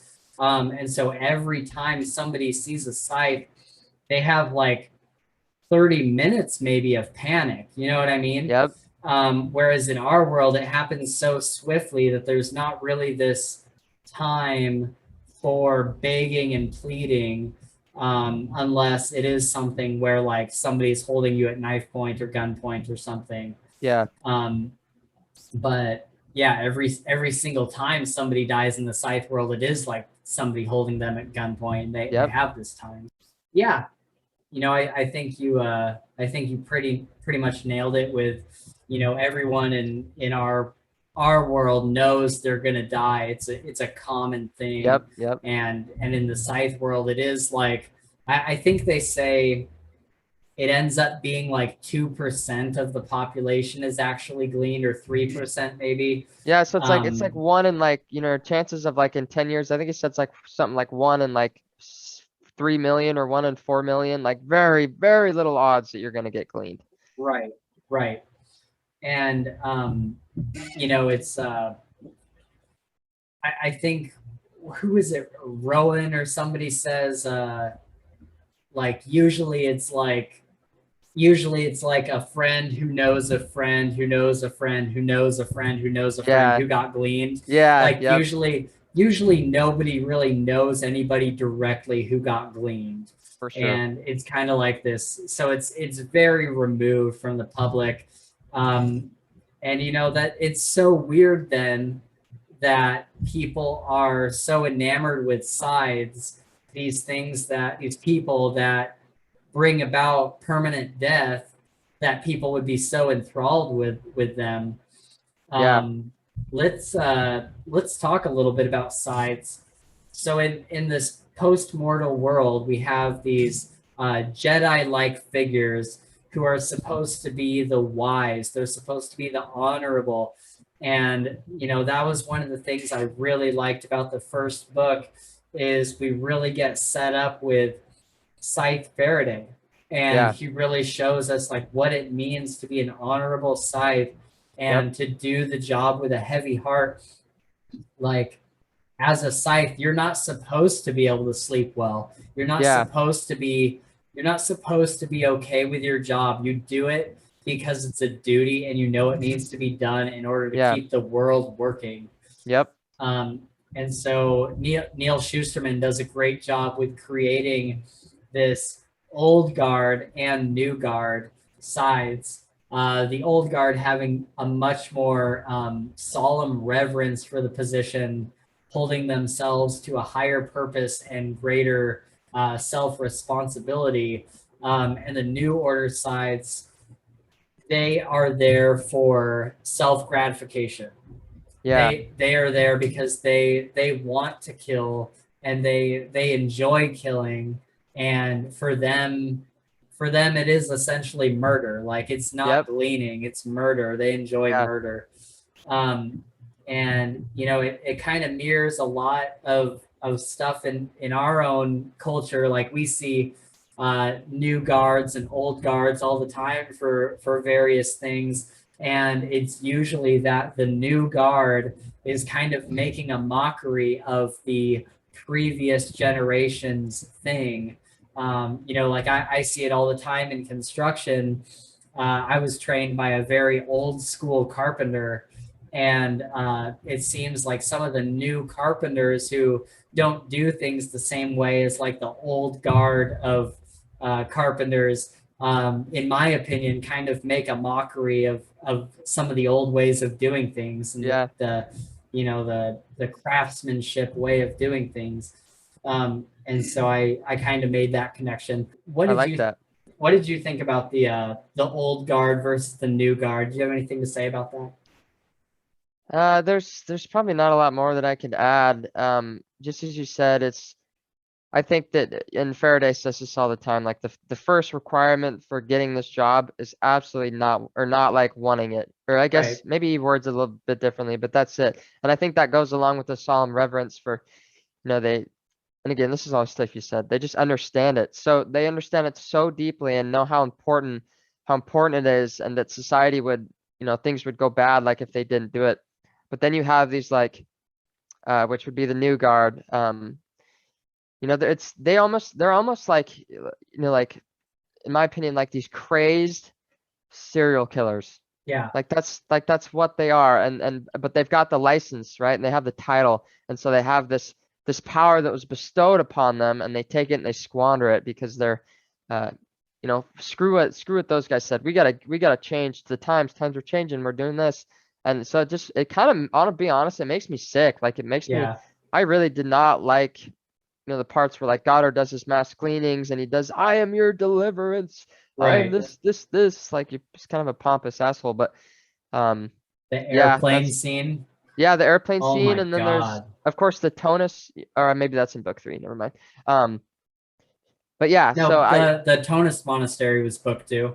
is it That was the where end the of book 2, yeah. okay, then yeah, perfect. And like, that scene and just the way that they think, like, and the other thing, corrupt thing about it is that the New Guard size use their power. They're trying to change like the way that the world works, like per se, Right. like, get political influence with their gleaning and get, you know, take over territories and this, whereas the old guard's just like, no, I'm a single person, I'm doing my job. That's how it's gonna keep, keep this way so we can stay out of the world's and the Thunderhead's way and just do our part. Whereas the New Right. Guard like tries to involve themselves so deeply in everything and wraps around and warps and lies to and corrupts and this. So yeah, Well, 100%. And I think the old guard um, understands that they are apart from the Thunderhead and that yeah, the Thunderhead is a good thing. I think yes, sides don't hate the world as much as like Faraday is kind of grumpy and stuff.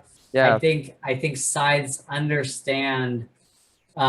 They're like, I want to keep this world being perfect, so yep. that's That's why I why do what I I take on do. this responsibility. Yeah, And we also see the difference in the way that Faraday lives and the way that Goddard lives. He lives in like this mansion that yeah, he takes from this wealthy guy, and he uses his scythe influence to take the mansion. yep, And Faraday just lives in basically a shack. Like he yeah, just lives in like a little house.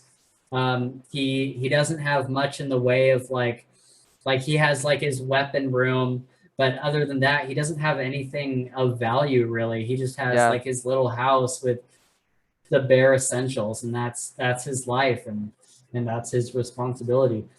yep, And I think you nailed it where the the New Guard sides are vying for political power, and yeah, they're more trying to influence the world and make big moves, and the old guard is like, we're just trying to do our job. yeah, yep, for sure. What did you think about the religion in this book, the Tonus? So I think that the addition of the Tonus was such a good idea. Oh I, yeah. I think that it adds another element to to write the two well, I guess not really factions, but adds this kind of like mysterious out there element that then later comes into play in such a big way. So I loved when we started learning about the Tonus, kind of what they do, what they believe in, and seeing all their wacky like stuff that they do, Yeah. like kind of turn off their nanites and like wear the same, just stuff like that. But Yeah. I thoroughly enjoyed learning and reading, and of course later on when they come into play more, I also very much enjoyed that. So yes, I like the Tonus a lot.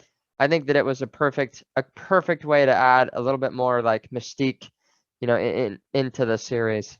Right. I totally agree. And I think they have all these wild theories, Yep. like they G sharp or A flat, I think it Yeah, was. yeah, yeah. And Or the big it's tuning like fork. the great resonance, and they're looking for the great resonance, and they know that they will hear it someday, which is interesting because the uh the Thunderhead at the end of book 2, it essentially screams, Yeah, and it is in the key of G sharp. yeah, yeah, And so all these tonus feel, completely in the right, like they feel like they got it right, and yeah. they feel vilified. And Yep. Well, I think there's some validity there though. Like I think yeah, that it fits together well. Like and that was one thing. Sorry to interrupt you, but that's one thing no, that I go for thought it. about, and it was like I wonder, this Tonus had to have been made for like a reason, right? Like Yeah, they're obviously not far off with what happens and what's going on. And I think book 3 it shows even more of that. So that's cool. right. Anyways, go on. No, yeah, totally. I think the whole time. when I was reading through the first time, I was very much like, this can't be for nothing. You know what I Yeah, mean? yeah, exactly. There's got to be like it's gonna end up where they were the ones who were right the whole time or Yeah, something. yeah, for real. And I really enjoyed how Neal incorporated them. Again, it's just another perfect puzzle piece to this totally complete world building that he's done. Like, what a Yep, smart thing to put in there. no Uh, kidding. the Tonists were a mashup of all these different religions. There was part of Catholicism, there's part of Christianity, part of like probably Hindu and Buddhism, especially. All these different religions that were kind of mixed into this thing with a musical theme. Yeah, I really like that. And, you know, it kind of mirrors how the book talks about how as time has gone on, everybody has kind of, all the different races have kind of bred with each other. And yeah, there's very few separate races now in this future world. Like everybody is kind of a mix of all the best parts of every race. And the Tonists are like the same thing of religion. They're like, depending on how you look at it, either all the best or all the worst parts of every yeah, religion. yep, And so that was kind of an interesting way to mirror this world just being a giant mashup of everything. Like yep, eventually, and it goes to show, it goes back to kind of the menagerie and boredom and like the kind of day-to-day pleasantness that is this world. Like everything is a mix of everything now. Like time has gone on for so long that there is no longer any original ideas, and so yeah, everything is kind of this mashup of each other. yep. And That's well said. Tonis are a great representation of that. Absolutely. They have several different sects, all with their own beliefs. Some are violent. We see, I think we see the beginning of some violent ones in book 2 when Citra and Curie are traveling, and she goes up to a tonist and she's like, "Hey, can you get a message to this tone cult or something?" And he's like, "No, like we hate you, like go away," or Yeah, no, yep, we hate that sect, like they have no idea what they're doing. And so yeah, it kind of shows that there's all these different sects, and we see more about that in book 3. We definitely see quite a few of them. Oh yeah, the other interesting thing about this world is that religion is mostly dead now. That people live forever. Um, it took a little bit of suspension of disbelief in some ways to wrap my head around that. I don't think that I think people will always want to worship something, yeah, and all the various religions will continue on. They may not stay the same religions, but yeah, I think in the future we would have more than a few. yep, However, uh, this book did make some good, it had some good evidence for that. And just in the way of like, think about if you knew you were going to live forever, if you lived every single day, and that if you accidentally died you would come back to life. It's almost, and again this is going to sound a little blasphemous in some circles, but it's almost like, what is there really to believe in then? If you're not yeah, worried about, an afterlife, and you're not worried about ending up on the right side of the karmic scale, yep, then like what point is there to religion? So that I understand.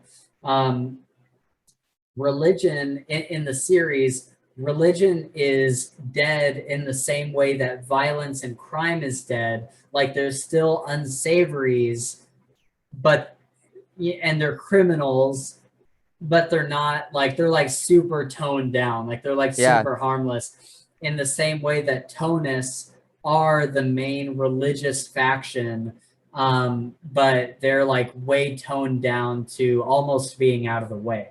Yep. In the same way that the Savories are. For sure. All right, let's move right along. I have some various notes here.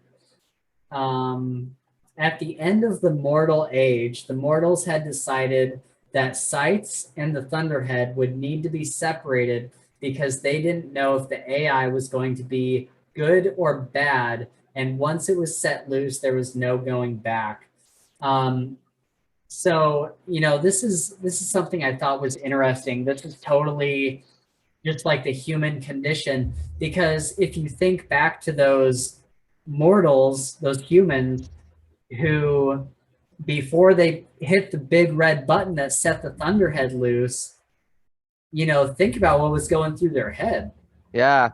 Like, what if this goes completely wrong? Like, we need some sort of Failsafe thing. Yeah, some sort of failsafe, but some sort of, not only that, but some like sect of humanity that the Thunderhead cannot touch. Yeah. And this sect can thwart the Thunderhead if everything goes to shit. Yeah.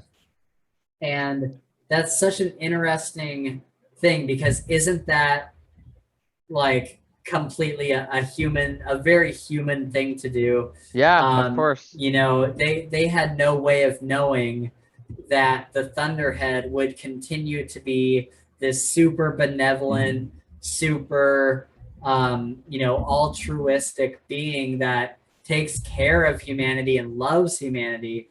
And they had to have some sort of failsafe. And it's kind of funny, like I mentioned earlier, the failsafe, the one sect of humanity that they thought would be their savior if the Thunderhead went bad, is the one thing that is not perfect in the world. It's the one thing. It's the one thing that is completely screwing up. And the Thunderhead talks about it a few times in the journal entry things. It's like, man, if I were just able to help the sides, or if I were even able to talk to them, I would be able to solve so many of their problems. I think that's such an interesting kind of catch-22, because you can't, before pushing the big red button that gets the Thunderhead, that puts the Thunderhead in control, like, that there is that thought, there's no way you could press that button without having a failsafe. Because once you press that button, it is completely out of your control. And the potential for it to go wrong, I mean, at the time, thinking about it, it was probably massive, Oh yeah.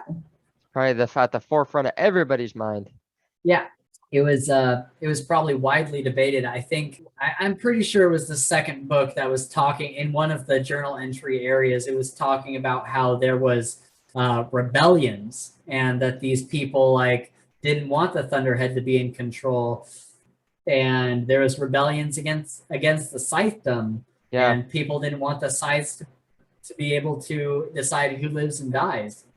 Eventually the Thunderhead just like released these nanites and like tweaked everybody's nanites to like be non-rebellious and to get with the program, and then all of a sudden everybody loves the Thunderhead. And it doesn't really seem, even though people do have these nanites that control them and whatnot, or not control them, nanites that tweak their like maintain like their emotional balance, their pain. I didn't get the feeling that the nanites control them. I didn't get the feeling that the Thunderhead is like making anybody feel one way or the other, or that it's coercing them into getting with the program. Okay, so we kind of talked about this. Does humanity actually benefit from having an altruistic AI controlling everything? the Thunderhead admits at the end of book 2 that in order for humanity to grow, it needs to back off.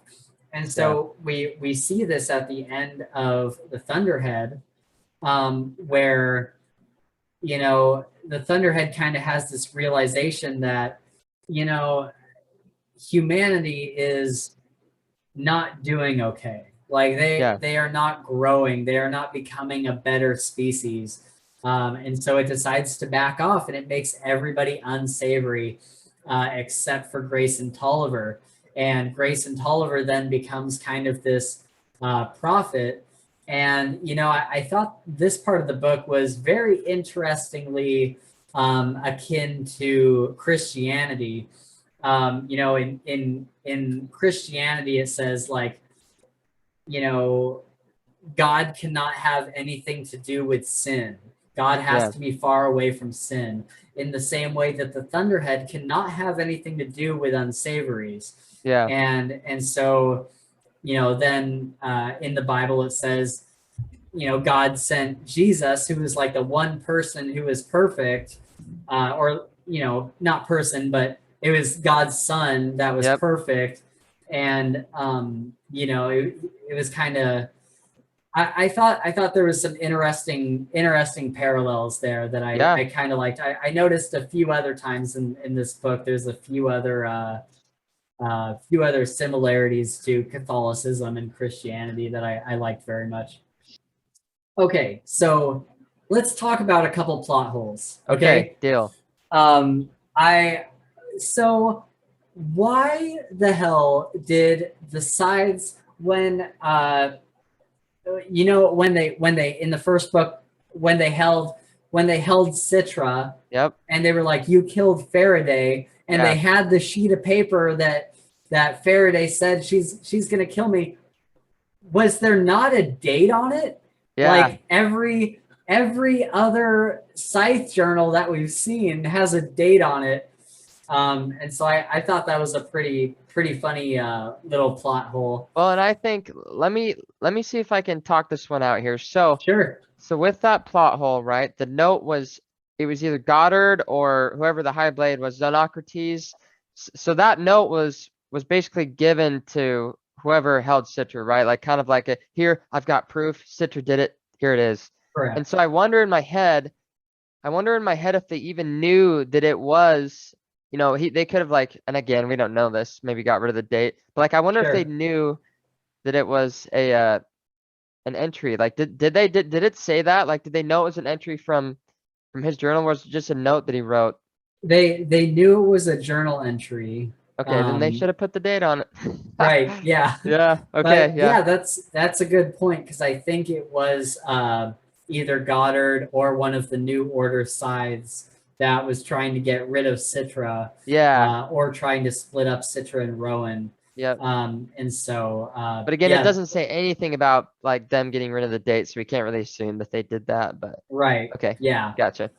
But yeah, I thought, what did you think about when you found out that Faraday and Curie used to be a thing?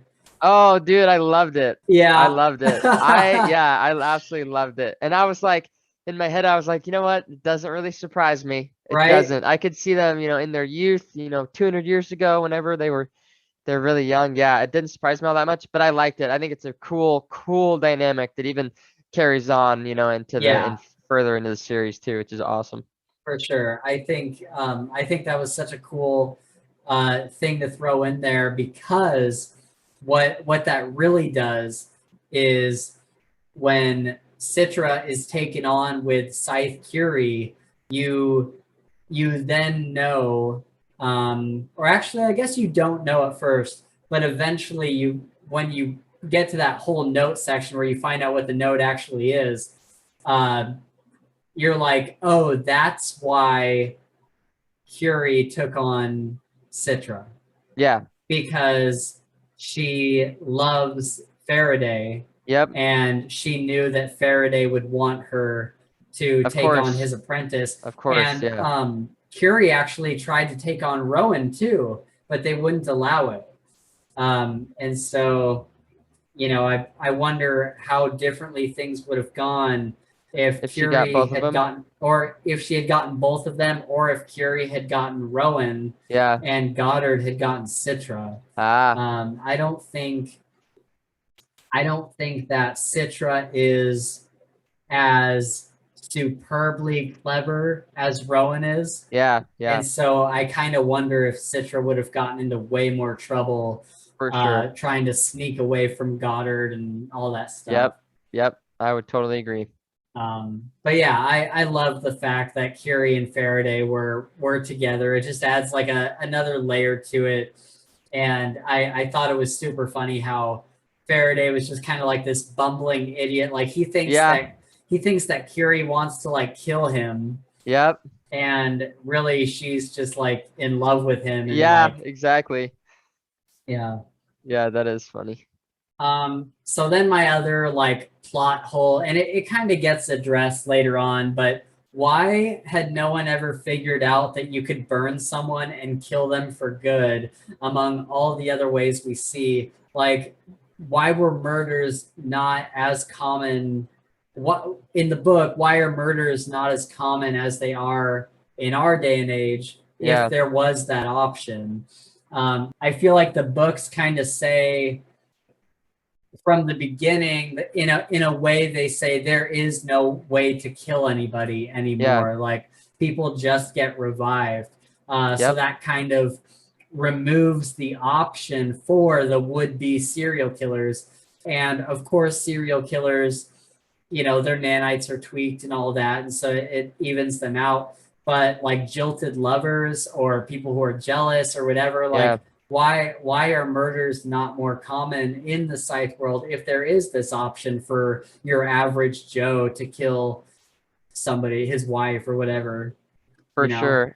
Yep. I was gonna say, and this is to challenge this plot hole a little bit. Yes, do it. It was gonna say, because if the Thunderhead, right, and there's a couple of instances, the Thunderhead, right, it sees everything, hears everything. So in my head, I figured that if it was if it was well, obviously it's possible because it happens, Scythes do it, but like wouldn't the Thunderhead like see this guy like feel him wanting to hurt somebody or whatnot, and I feel like he could stop it. I feel like he could do something to True. stop it before he even started. And maybe that's why. But I That's a also good point. agree though. I also agree with the plot hole though, because you're right. You're absolutely right.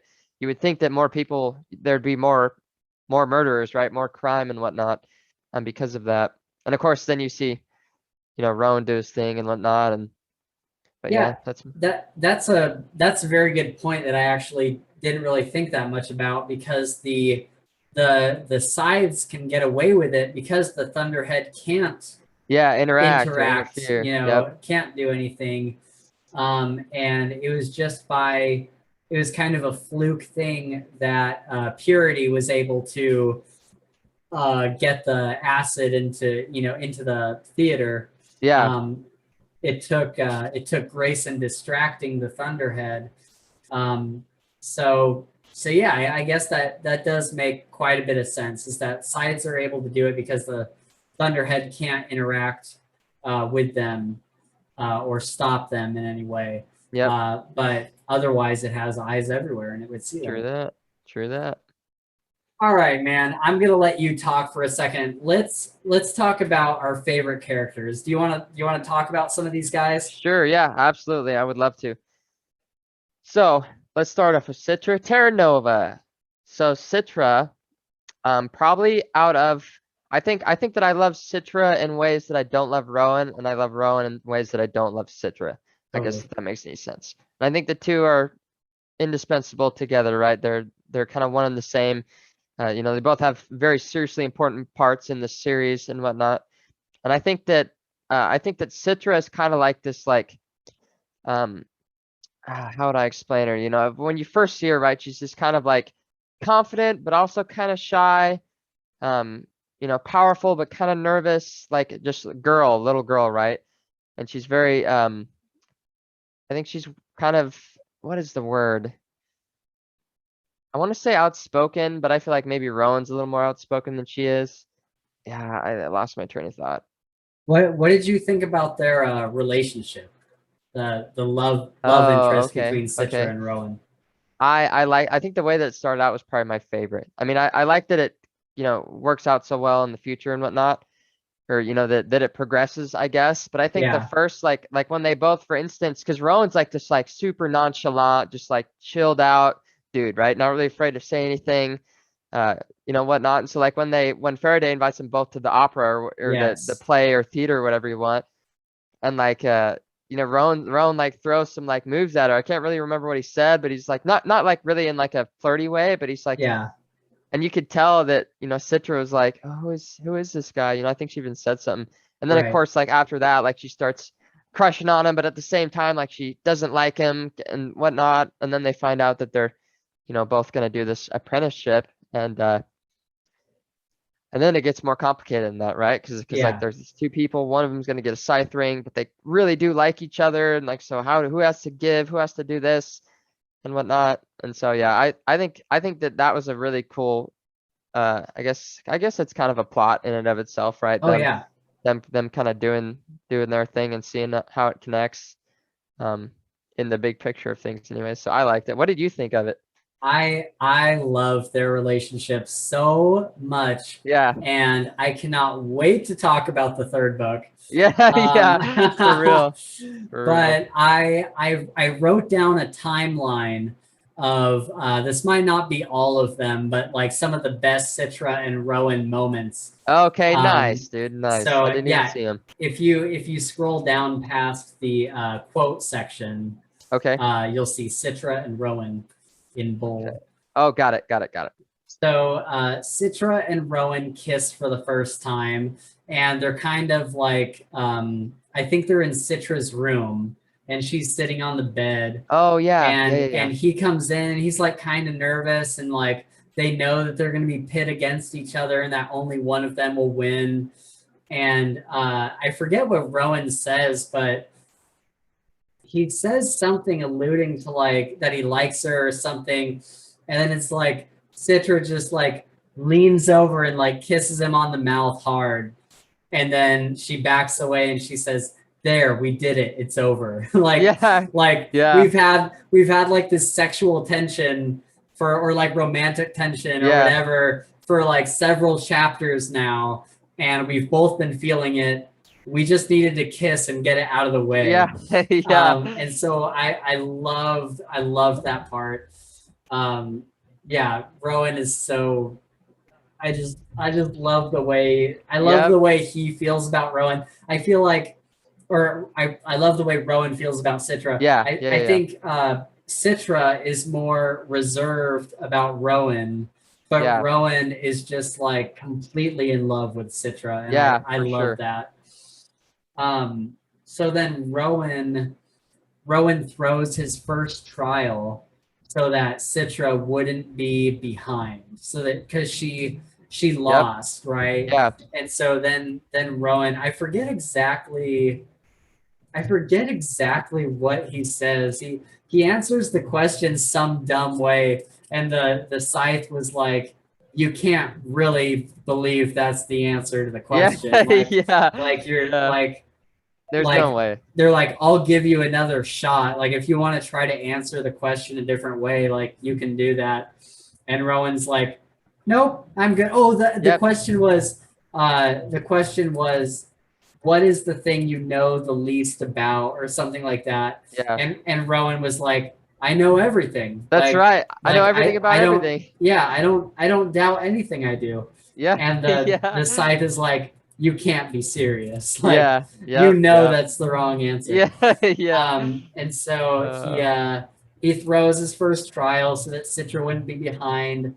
Um, and that actually causes a lot more problems than he thought it would because people yeah. know that he threw it purposely Yep. to help her. And so then he in turn breaks her neck to avoid suspicion in the Yeah. next trial. And it was like it was like gnarly. Like Yeah, he was like stone cold, just like murdered her. But it was all an act, of course. right. But And it took her a while to realize it too. yeah. It wasn't till the end of the book that she realized that it was an act. For a while, she thought, wow, Rowan really has signed on with Goddard, and Yeah. we're all screwed. Yep. And there was a point where even I think it was maybe after she got revived, Marie Curie was there, right? Scythe Curie, and she said something. She said something like, That you boy should have." broke your neck. Yeah, he's like, "You should have seen the look in his eyes. It was Oh he yeah, was absolutely murderous. Like she couldn't tell. You know what I mean? Like everybody, he nailed the act, I guess." right, exactly, for sure. And the thing about that is, I think Rowan would have followed through with that even if he had known that Citra wouldn't figure it out. Yeah. You know what I mean? I think he was like, this is what I need to do, and it's gonna hurt Citra, but it'll keep her alive. Yeah. Yep. Um, Exactly. And and she so might hate me for it. It might cause problems between us, but it didn't matter right, because he was protecting her. That was his only thought during that. right. But yeah, then Citra repays him by she said, "This is for snapping my neck," and she punches him in the face. And right after she gets her scythe ring, Yep. and he gets his blood on it, and he gets immunity for a year. Yeah. She then points him to a tray of knives and tells him she has a car waiting for him out back before he runs out to meet Faraday. They tell each other for the first time that they love each other. Yes. Yes. And fuck me if my heart didn't melt. Yeah. You know Yeah. what I mean? Like, Exactly. come on. Dude. Exactly. It was. That was Oh definitely a my heart-melting moment. god. I was like, let's fucking go. And the way that the little back and forth that they had and the way that they did it was so perfect. Yes. Any other way and it would have discounted the moment, right? It was Yeah. so well done. Yeah. Any other way wouldn't have felt true to the Yeah, exactly. characters. Exactly. Oh man, it was so good. And then Rowan going outside and seeing Faraday for the first time, like, Yep, oh, he's yep. alive, And the like whole that. entire moment was like, Dude, it was yeah, so good. yep. Then the other one that I really liked was their in the second book, at the beginning of the second book, their secret meetup in Philadelphia, which was very much a nod to the Disney Channel original movie Halloween Town. Did you ever see that? Yeah, oh yeah. And so it's like all the time is Halloween in Philadelphia, and so they met up there, and there was kind of like this silent tension between them. Like she really wanted to kiss him, he really wanted to kiss her, but they knew it wasn't the right time. And Yep, yeah, I really like that scene. yep. I did too. Um, so then they actually don't have a whole lot of interaction until they get to Endura. Yeah, You know, there's lots of them, lots of scenes of them by themselves, but the next time they're together is on Endura. And one thing that really struck me this read through is that they're walking together on Endura, and they know everything is sinking, and each in their own perspective, in their own thoughts, Rowan's like, I knew there was no hope of getting off the island, but I didn't want to tell Citra because I didn't yeah, want to ruin her hope. And then in yep. her perspective, Same thing. she's Well, like, from a different view, but yeah, she's like, we were completely doomed. Like yeah, there yeah. is no way we're getting off this island, but But no matter better. what, they're still telling each other like no, Yeah, it'll be okay. We got this. right. And so it just shows like how much they care about each other. Like Yeah, they don't want to ruin each other's hope. That like why would they want to make each other's final hour or 2 hours or whatever like a chaotic one? Like they're yep, comforting each other and trying to give each other hope. exactly. And so then the big moment is they get Curie puts them in the chamber in the And the vault vault of of memories or vault vault of of relics relics and and futures. futures. Yes, Yeah. yes, yes. And so Rowan says, how about I be Prometheus and you be Yeah, Cleopatra? And they put on the founding fathers robes, and they finally have sex and comfort each other as the chamber turns this way and that. And Citra's like, how long will we be down here? Yeah. And Rowan's like, probably a year, 10 years, like we won't know until we wake up. Yep. And initially Citra thought that Curie had locked them in there as a Yeah. betrayal, Yeah. and didn't want to look at Rowan because she thought she would see betrayal in his eyes. Yep. And then she looks up at him, and he like explains the situation to her, and there's nothing but love there. And Yeah, absolutely. I'm just like, damn it, I love this couple so much. Yes, yes. I love it. Okay, so we talked about Citra and Rowan. What do you think about any of the sides you want to talk about? You want to talk about Faraday or Curie? Yep. So I would definitely like to talk about Faraday. I think that Faraday, as an introduction, right? Because he's really the first side that we see, that we communicate with and whatnot. I would say that as an introduction to Scythe, it is exactly how it should be. He's the epitome of what a Scythe should embody, what Scythe should feel, and the way that he should do his.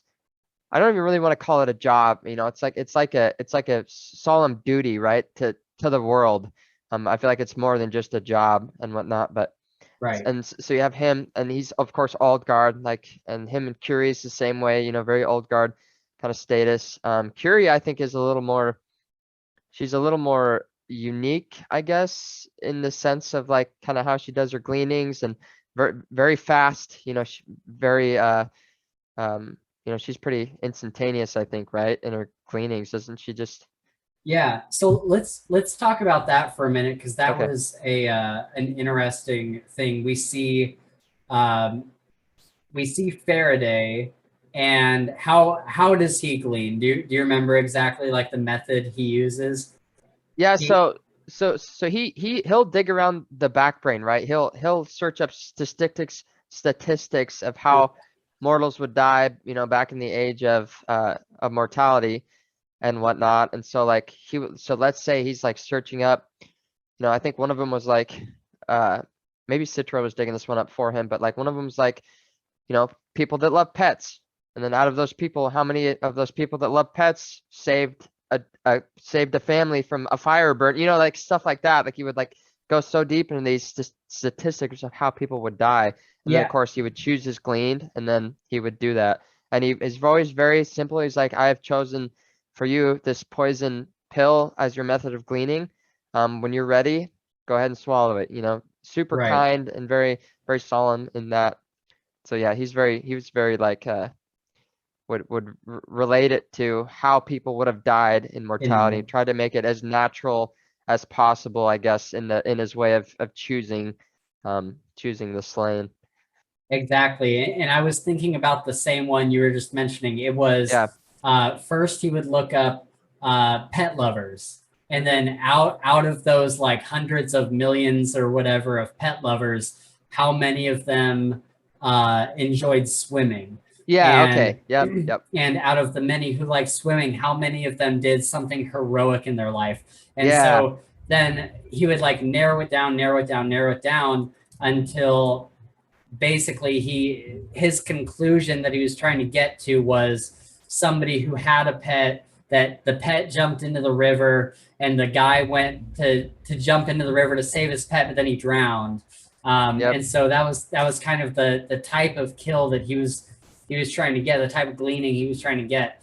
And so eventually he narrowed it down to this guy who pretty much fit the description exactly, or fit the statistic exactly, I should say. And he even chose drowning too as the gleaning method. Yeah. He's like, we're gonna go drown you. Yeah. Yeah. We'll just hold you under till you're done. Yeah.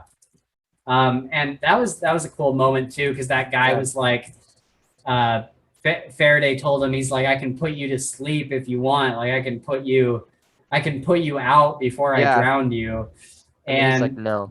He's like, no, if drowning is the last human experience I'm gonna have, then I want to have it.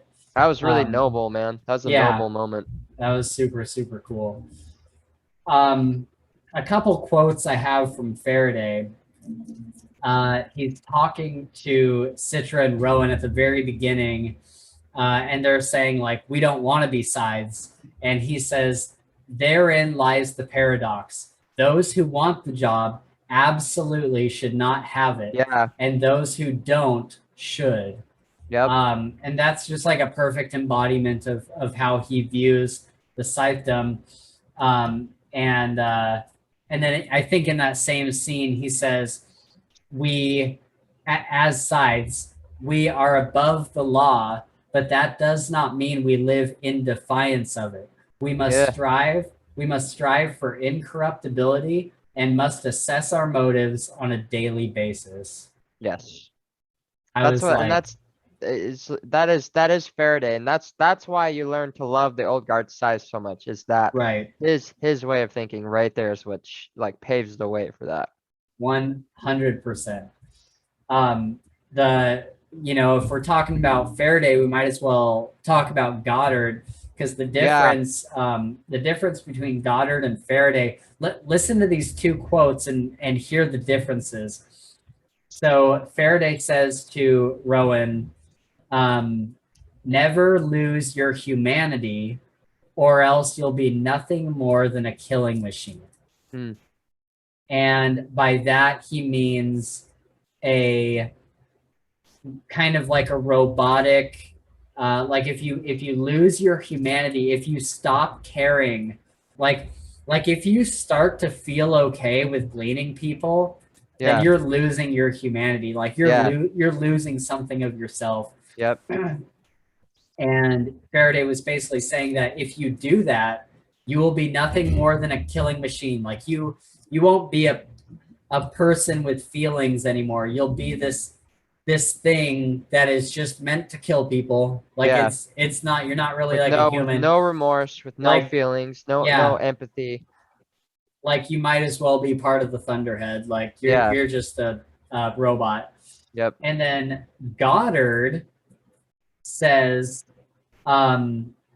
take great pleasure and satisfaction in this, or you'll be nothing more than a killing machine.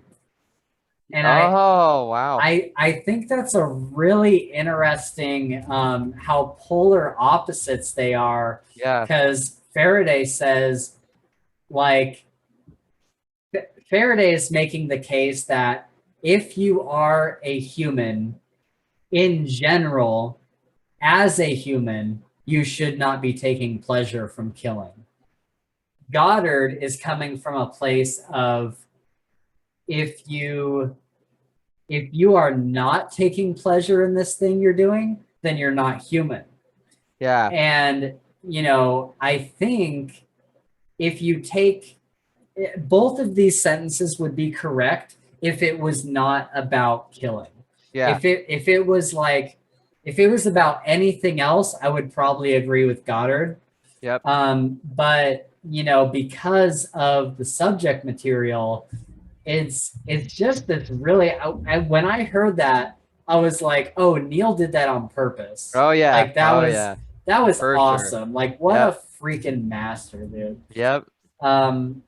Yeah, my gosh. And Goddard kind of made what he was trying to do is make the point is like, he wants everything to be fun. He wants everything to be pleasurable. And so if you're doing killing as a machine would, it's not fun. It's robotic. Yeah. And so like, he's like, you need to enjoy what you do. And even in the way the narrator, the way it really like caught my ear was the way the narrator said both of them. Yeah. And I can remember the little inflection, the little inflection the narrator had on like the two words. What one way made it sound despicable and one way made it sound honorable. Yeah. And I was just like, man, this series is so good. Yep. Yeah, I think that's all I have for Faraday quotes.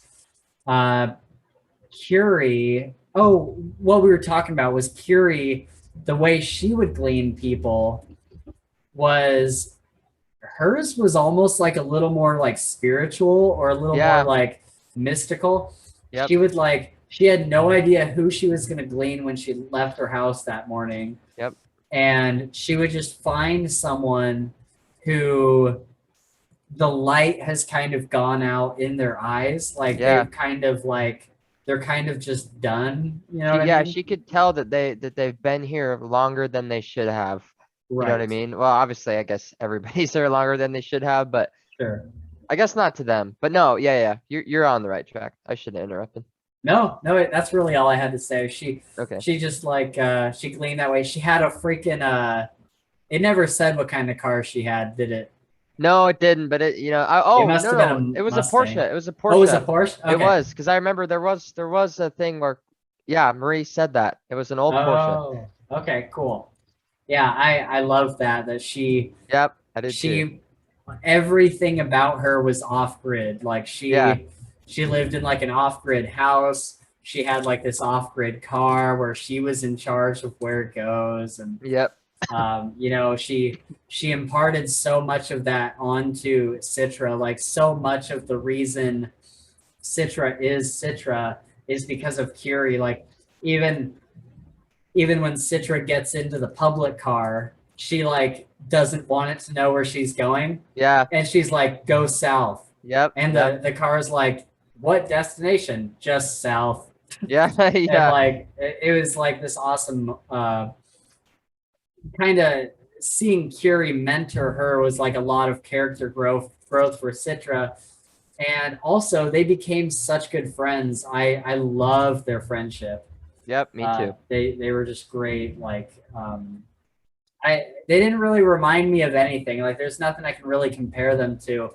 But it was just like a perfect mentorship role, but then Citra was a scythe, so Curie wasn't really her mentor anymore. And they were just like friends who Yep. are also scythes. And it was just like a great friendship. Mm-hmm. Um, so we talked a little bit about Goddard. Um, you know, what did you think of him as a villain compared to other fantasy book villains? This is a good talking point for me. I was just gonna bring this exact thing up. Nice. So there's, I've read several, like for instance, take the Dresden Files, like Mavra. So Mavra to me is like a bad villain, or Nicodemus Arcleon, bad villain. Very dark, wants to deal pain, very self-satisfying, people. And I definitely didn't like them. But Goddard, I've never read a book where I've been so freaking mad at a character. Oh yeah. I I Neil made me hate him so much, dude. Like so much. So Like it was well. like yeah, so well. And I would remember like reading it and I just like freaking like just ball my fists up because I'm like, I fucking hate this guy. Like Yeah. so much. Like everything about him makes me just want to hate him. The way that he talks, the way that he walks around and does all this crap. Yeah. And so I have to say, I really, with all my heart, that I think Neil did. This is by far the most like real feeling villain in a book that I've ever read, ever, Nice. like hands down. And so I think that he did an incredible job, and the way that he portrays Goddard is absolutely perfect for this series. Right. Absolutely perfect. Yeah, I think he did an interesting job, not just making Goddard kind of this lone villain, but he has kind of started this uprise of Yeah. villains. Like he's Yep. started kind of like this trend among sides. So the repercussions of Goddard doing the things he does goes beyond the immediate people he's influencing, because now he's corrupting these other sides who are then spreading the evil further. Yeah. And that is such a great way to do a villain where Goddard is the problem, but kind of isn't the problem. You know what I mean? Like Yep. he's like part of the problem, but the problem is like bigger than him. Like Yeah, it's no, this for whole sure. uprising Yep. of sides. And I think you know, his his motives weren't anything that was like super like some villains you're like, oh, I see how they got there, or like I see like in some ways I've even agreed with villains, or like I Yeah, yeah. understand Or like you can I feel empathy towards them. Like you, like right. I get why you're in this position. Like, Yeah. yeah, for sure. I agree. Like I understand why you're doing what you're doing. Like Nicodemus Arcleon, he is evil, but he believes that what he is doing is right. Like he Yeah. like Nicodemus truly believes that he is following like prophecy and stuff. Yep. And the interesting thing about Goddard is his motives are fairly straightforward. Like he's just like self gratifying Yep. and wants to kill people. Yeah. Um, Yeah. and you know, normally that would feel cliche. Like normally that would feel like, oh, just being a villain for villain's sake.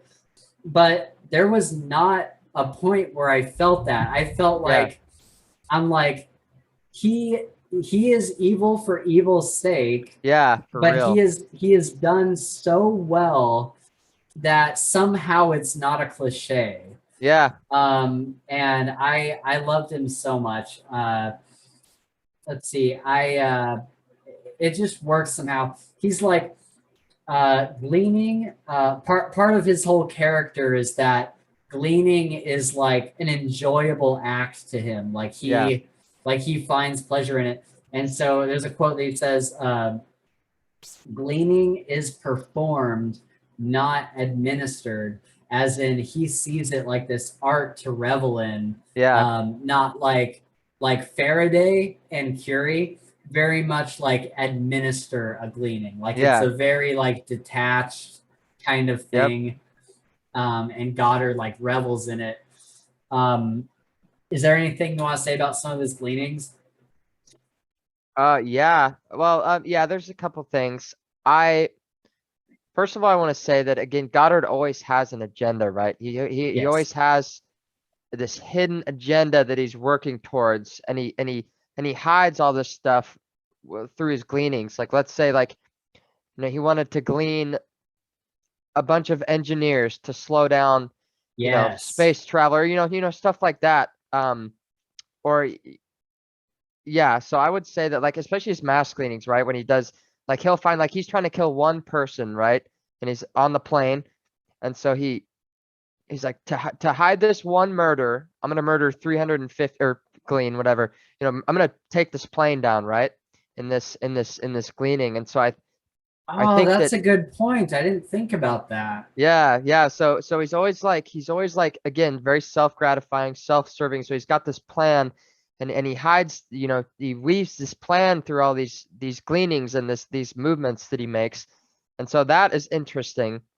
I think it's pretty dirty too. I think that's pretty messed up. But again, it just goes to show how well he incorporates that evil side into Goddard and Yeah. kind of the way that he like works that into the story. And because he's done how many? There were several mass cleanings, right? He did the plane, he did the Tonus cult, or I The guess mall.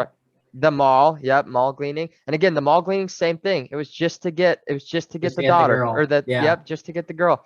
And so yeah, so that's pretty interesting. His gleanings. And the way he uses her too, eventually he brings Xenocrates to his house party, Yep. and he like uses this girl to influence Xenocrates. Yeah. And then we see at the end of book two, once Goddard does not have the daughter anymore, once Xenocrates has the girl, um, you know, what's the once he doesn't have the girl anymore, Xenocrates is like, go screw yourself. Like I don't care Yeah. about you at Yep. all. And so he kind of uses this girl as a bargaining chip, but and for a while I was kind of thinking that Xenocrates was like okay with Goddard, Yeah. but you kind of see that Xenocrates doesn't care for Goddard at all. Yeah. Yep. And I'm not exactly sure. I don't know if I would call Xenocrates old guard or new guard. I would say I would, yeah, say he's probably in the middle. I think that he Yeah, has some tendencies that lean towards both sides.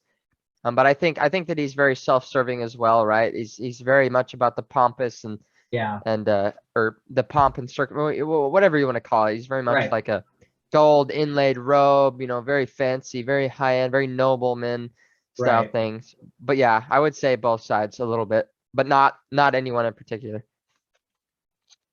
All right. I also want to say that I didn't realize it. I mean, I guess I didn't realize it until reading Unwind, obviously, but there was a huge nod to the Unwind series when Goddard receives Tiger's body. Matter of Oh, fact, Scythe Rand, excuse me, Scythe Rand even says that the procedure she used was like some like ancient procedure that was outlawed, which is oh, like to them the if all these books are in the same world, yeah, the Unwind series would be ancient to them. yeah, yeah, And I'm assuming that at the end of the Unwind series, the procedure is outlawed because there's no yep. way that that book is going to end with that With that procedure being still going okay, on. Yeah. yeah, yeah, And so I thought that was super funny. I'm like, I bet she essentially unwound Tiger, yeah, um, and then attached him in the same way that they do in the Unwind books. yep, And not only that, if that wasn't proof enough, then one of the main things in the Unwind books, like this kid in Unwind gets a piece of brain matter that he was missing from this other kid in another state. yeah, And the kid in the other state was a kleptomaniac. He was a thief. yeah. And so the guy who got the piece of brain matter, now he likes to steal stuff and he can't explain Ah, why. interesting. And then there's like another one where somebody got the arm of somebody who like shook a lot or had like some nervous twitches, Yeah, and so then they're with that arm specifically they're always making like a nervous twitch. And so Goddard, when he gets Tiger's body, not only does he sound a little bit like Tiger, but he talks about the impulses that yeah, Tiger's body has. And he even tells Rand, he's like, this body is fond of you. This body likes you. yeah, yep. And he's like, this body is impulsive and rash and wants to fight and have fun and party. And so I'm like, man, that is a huge nod to the Unwind series. Nice. Very interesting. So we've talked a lot about the Thunderhead. Do you want to say anything more? Probably not. I think book 3 is where we can really delve into the Thunderhead a lot more. Okay, let's talk about the Thunderhead in book 3. I do want to talk about Grayson Tulliver, Yes. and I think we're going to talk a lot more about him in book 3 because he is a huge part of that. Yep. But I want to talk about some of my favorite moments from these books with him because there were definitely a few. I love all his interactions with the Thunderhead.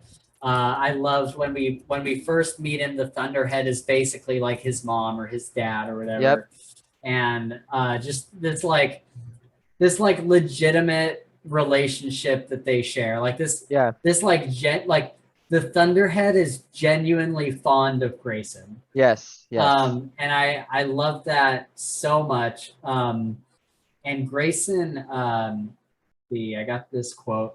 Grayson is just kind of this guy who like is kind of unassuming, and Yeah. then he gets called into the what do they call that place? The authority Yep. interface, AI office. Yeah. and yeah, he essentially gets tasked with doing like this secret mission for the Thunderhead, Yeah. that he's the only person the Thunderhead can trust to do this. Yep. And so he goes and saves Curie and Anastasia, or Citra. Yep. And Yep. I loved Citra and his relationship too, like Yeah, me too. their Yep. friendship. I was like, that Yep. made me smile every time. Yes. Yes. One of my favorite moments, if I can find it here, is when Citra saves him. Yeah. Okay. All I wrote was Citra saving Grayson from the Blade Guards. And it was just kind of this moment where like he's about to get questioned by these Blade Guards. They're about to like, he thinks they're about to like torture him and stuff. And she shows up and just like stands up for him. And Yeah.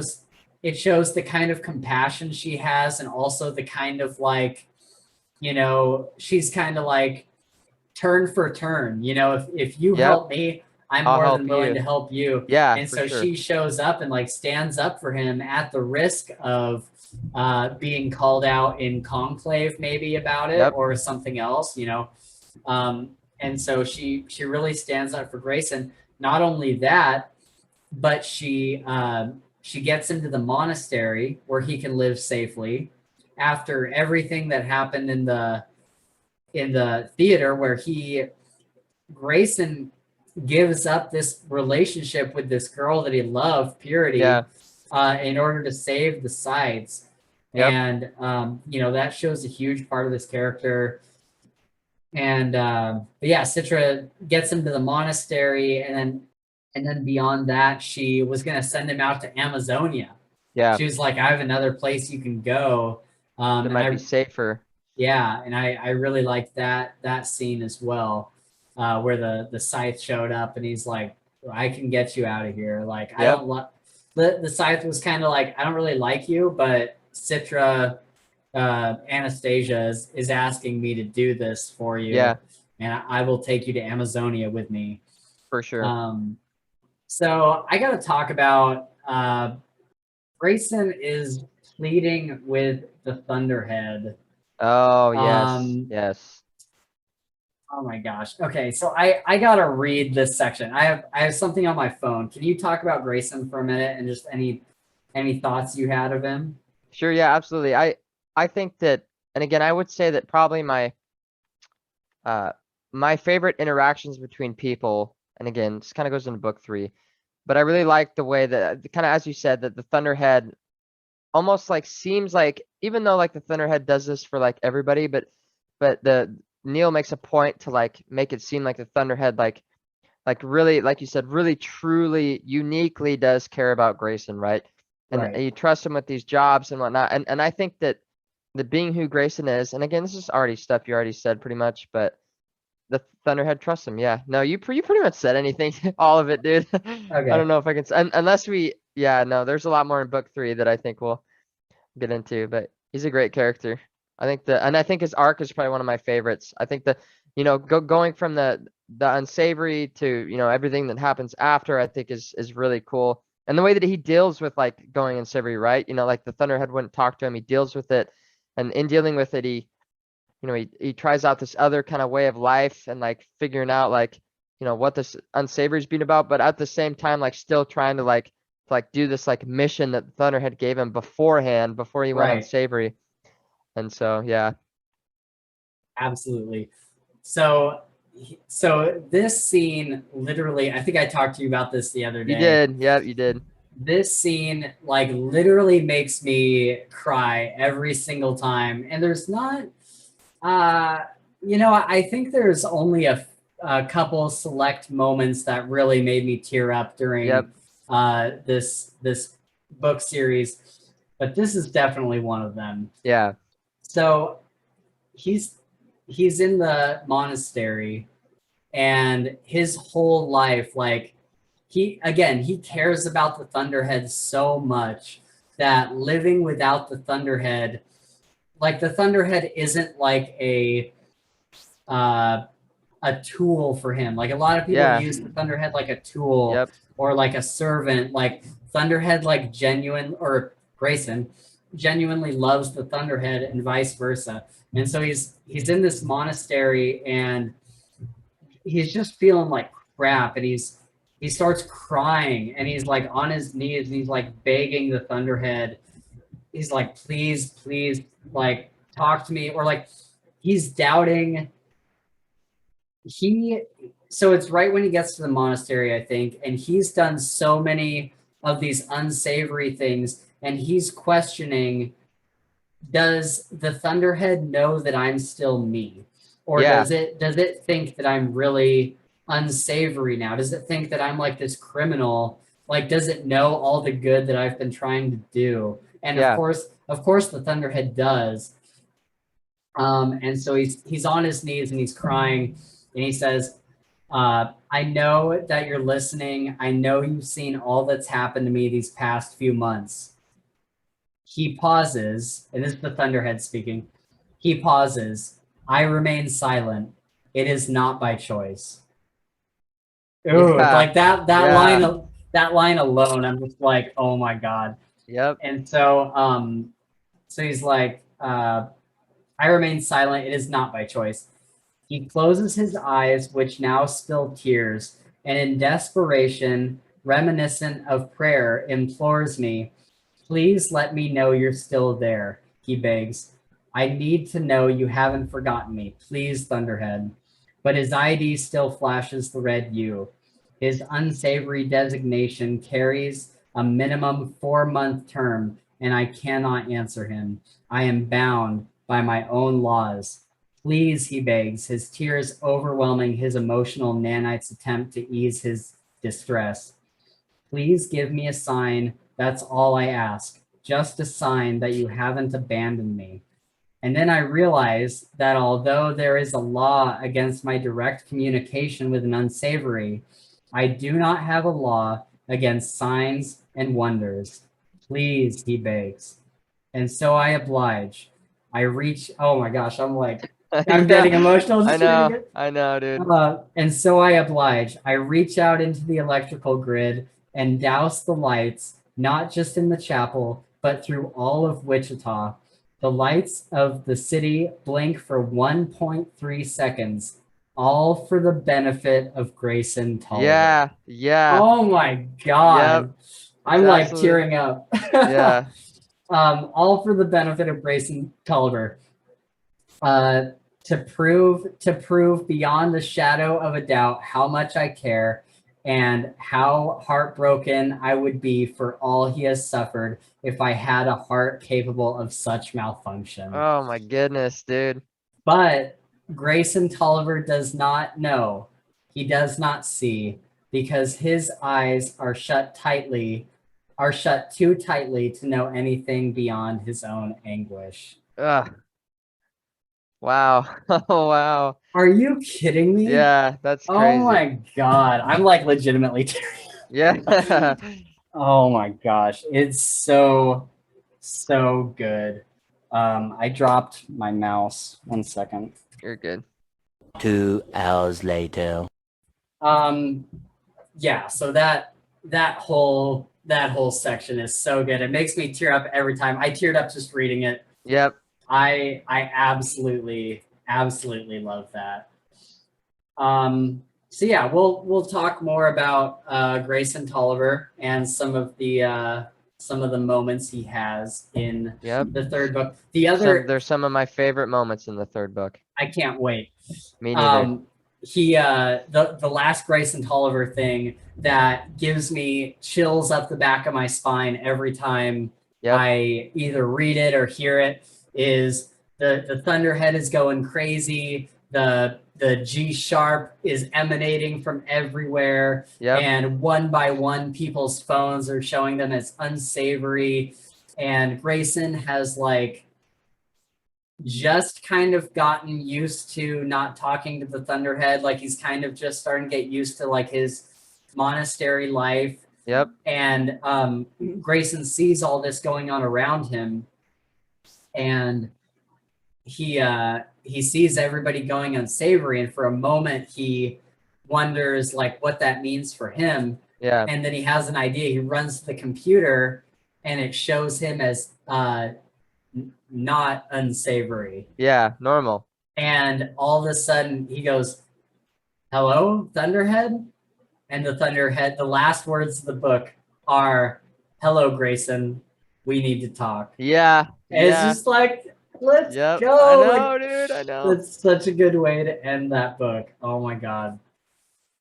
I think we meet Scythe Morrison in this book, right? And he's kind of the jock in denim. Yep. Yep. And he Don't they meet it? Does he come in a conclave? The last conclave in book 2 that they're in? yes, so Okay. he seconds Marie Curie's Yeah, nomination or whatever. nomination, and Yep. that's a whole man. We need to talk about that. But imagine, so everything that happened on Endura and everything.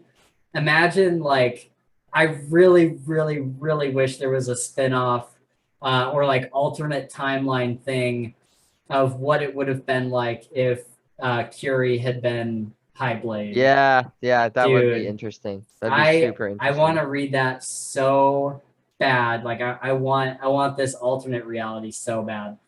We could talk a little bit about Tiger. Tiger's like this party boy. He's Rowan's best friend. They've been friends since like they were very little. Childhood, yeah. And he's a splatter, and so he likes to go to the top of buildings and like jump to the bottom and splat, and he gets like a huge adrenaline rush from it. Yep. And then he ends up getting scooped up by Scythe Rand, and Scythe Rand kidnaps Rowan, and Rowan's trying to tell him like, dude, this is not what you think it is. Like, Yeah. this is not going the way you want it to go. And Tiger thinks that Rowan is jealous.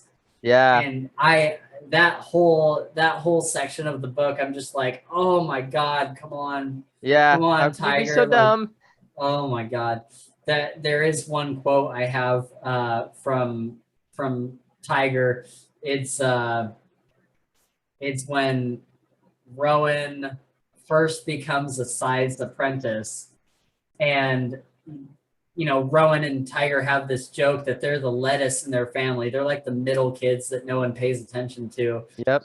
And I love the way the narrator did this in like Tiger's like stoner surfer voice. He goes, "Dude, you're not lettuce anymore. You're deadly nightshade." Yeah, And I'm yeah. like, dude, I love that so much. Yeah, you nailed that one, dude. You nailed that surfer, dude. Way to go. Thanks. Yeah, I really enjoyed Tiger. Yep, I did too. Let me It's a shame that burn. Goddard got a hold of him though. I know. What a shame. Yes.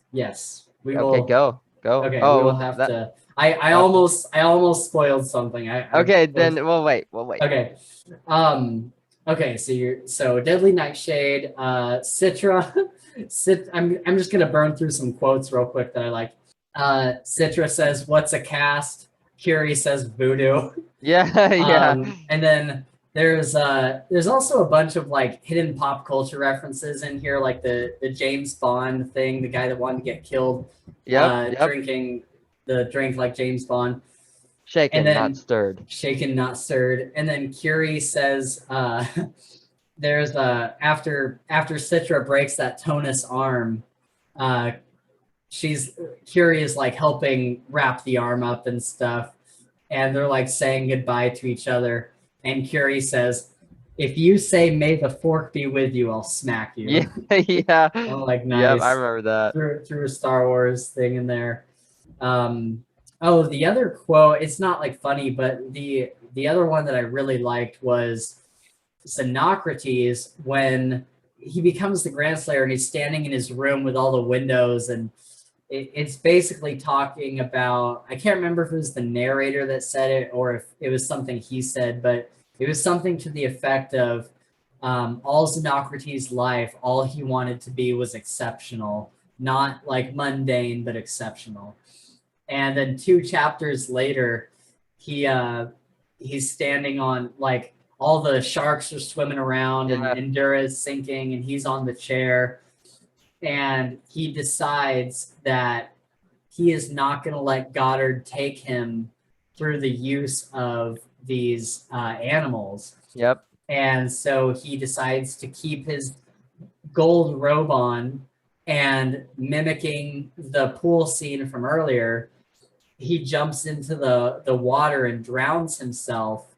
And the quote is, and he drowned exceptionally well. Yeah. And I Yeah. thought that was a cool callback to a couple chapters. is. Like Yeah. all he wanted to be was exceptional, and he drowned exceptionally well. Yes. I really like that. Yep. I like that too. We talked about this the other day, but Neal does a bunch of play on words that I like a lot. Endura is sinking, and he said they had bigger fish to fry than the ones swimming below them. Yep. And I'm like, that's such a cool play on words, because they literally have like deadly fish and sharks swimming right below them. Literally have like fish down below them. Yeah. They're nasty fish. And then the other one was when all the Grand Slayers are realizing that everything's going, that the water is coming up. It says they climbed onto their seats of consideration without any consideration for whose seat it was. Yeah. I'm like, that was a cool little play on words. I like that a lot. All right, let's we're almost done here. Let's talk about some of our favorite moments. What when you think back to these two books, what parts really stand out to you? Or if you see any on this list you would like to talk about? Yep. So I would say one that is on this list, but one that I was planning on talking about as well. I think a really impactful moment for me was when Volta gleans himself during the Tonus Massacre, right? Because I think the entire times that Volta's with Goddard, and right, Rowan's like, Goddard's trying to take Rowan under his wing, and like you can always see in Volta that like he doesn't like what he's doing, right? But he firmly believes that Goddard is like the new age, right? Like he wants to believe so bad that that what he's doing is the correct action. But I think at the end, like he just understands, and he comes to Rowan, he's crying, he's like, what are we doing? Why are we doing this? And then of course, he self-gleans and has a moment with Rowan where they tell each other their names, and he's like, "Do we just call me my name one more time? Just call it, Oh my God. I mean? Yeah. And so that was super powerful, and I really, really, as sad as I was, I really, really enjoyed that moment. I felt like that he got, he kind of like, Rowan set him free, from all this, from all the anguish that he's been dealing with Goddard and whatnot. So that was a really, really impactful moment for me. That's incredibly well said, and that was definitely one of the few moments that had me tearing up. Yeah, same here. Even though I never really considered Volta, like, I mean, he's definitely not a main character, but I never really gave him much consideration until that scene, and like maybe a couple scenes before it, where we really get to see more of how he thinks about things. Yep. And yeah, I really enjoyed that scene with Me Volta. Me too. It really, really spoke a lot to just kind of him like turning away at the end. Like he's like finally understanding that what he's doing is not, it's not okay, or like not, he couldn't live with himself. I mean, that's really it. That's what it boils down to. Like he couldn't go on, with all the stuff that he's been doing with Goddard, and like thinking that was right and whatnot. Right.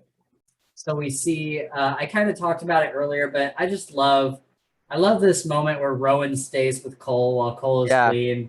It really speaks to like Rowan's character, where Rowan's kind of this defiant, like, and it goes further than this, but Rowan genuinely wanted to comfort this kid. Even this kid was like a football player or something. He didn't even know Rowan.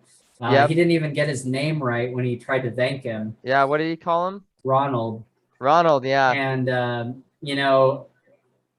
Rowan has this compassion in him that says, no, even though I don't really know you, like I'm gonna stand by you while you're gleaned. Like you shouldn't have to, if your parents can't be here. If your parents can't be here, or like no teacher came in, like Rowan was surprised that no teachers were willing to be there while he was gleaned. Yeah, and Um, Faraday even pointed that out. Like yeah, that was part of the reason why he chose him. He's like, Rowan's like, anybody would have done it. And he's like, did you see anybody else doing it? Did you see the yeah, principal that was in here, the teachers, any staff? And yeah, yeah, exactly. And I think that Rowan, as hot-headed and stuff as he can be throughout the series, um he kind of has this piece of him that like cares for people yeah, and wants to see the right thing done and wants to see justice done. And yep, I think that Rowan really emulates that in this scene. But what's sad after this is that all of the students think that Rowan somehow got coal gleaned, like somehow it's Rowan's fault yeah, that Cole got gleaned. And Rowan's trying to tell him, like, no, I was just trying to like be with him while he was gleaned. Like I was just trying to care for him. And people gave him enough crap that he eventually stood up in the cafeteria and he was like, that Scythe was my uncle. I told him to clean Cole so yep, that he could just put an end to all the rumors. yeah, And then from then on, teachers like gave him straight A's, kids left him alone. yeah, And it was really interesting to see this society that is so scared of gleaning, yeah, and is so worried about it that they're willing to give a kid straight A's yep, to make sure that they're on his good side. for sure. Oh, Citra's journal entry at the end of the first book. At the end of the book, Citra talks about how in our current age, we have wars with other countries, um, like our current age, like you're in mine, Yep, not hers. yep, We have wars with other countries, which unites us as a country. But during times of peace, when there is no one to fight, we war within, in our streets, communities, schools, and homes. This is a very interesting perspective because she states that this very thing is happening within the Scythedom.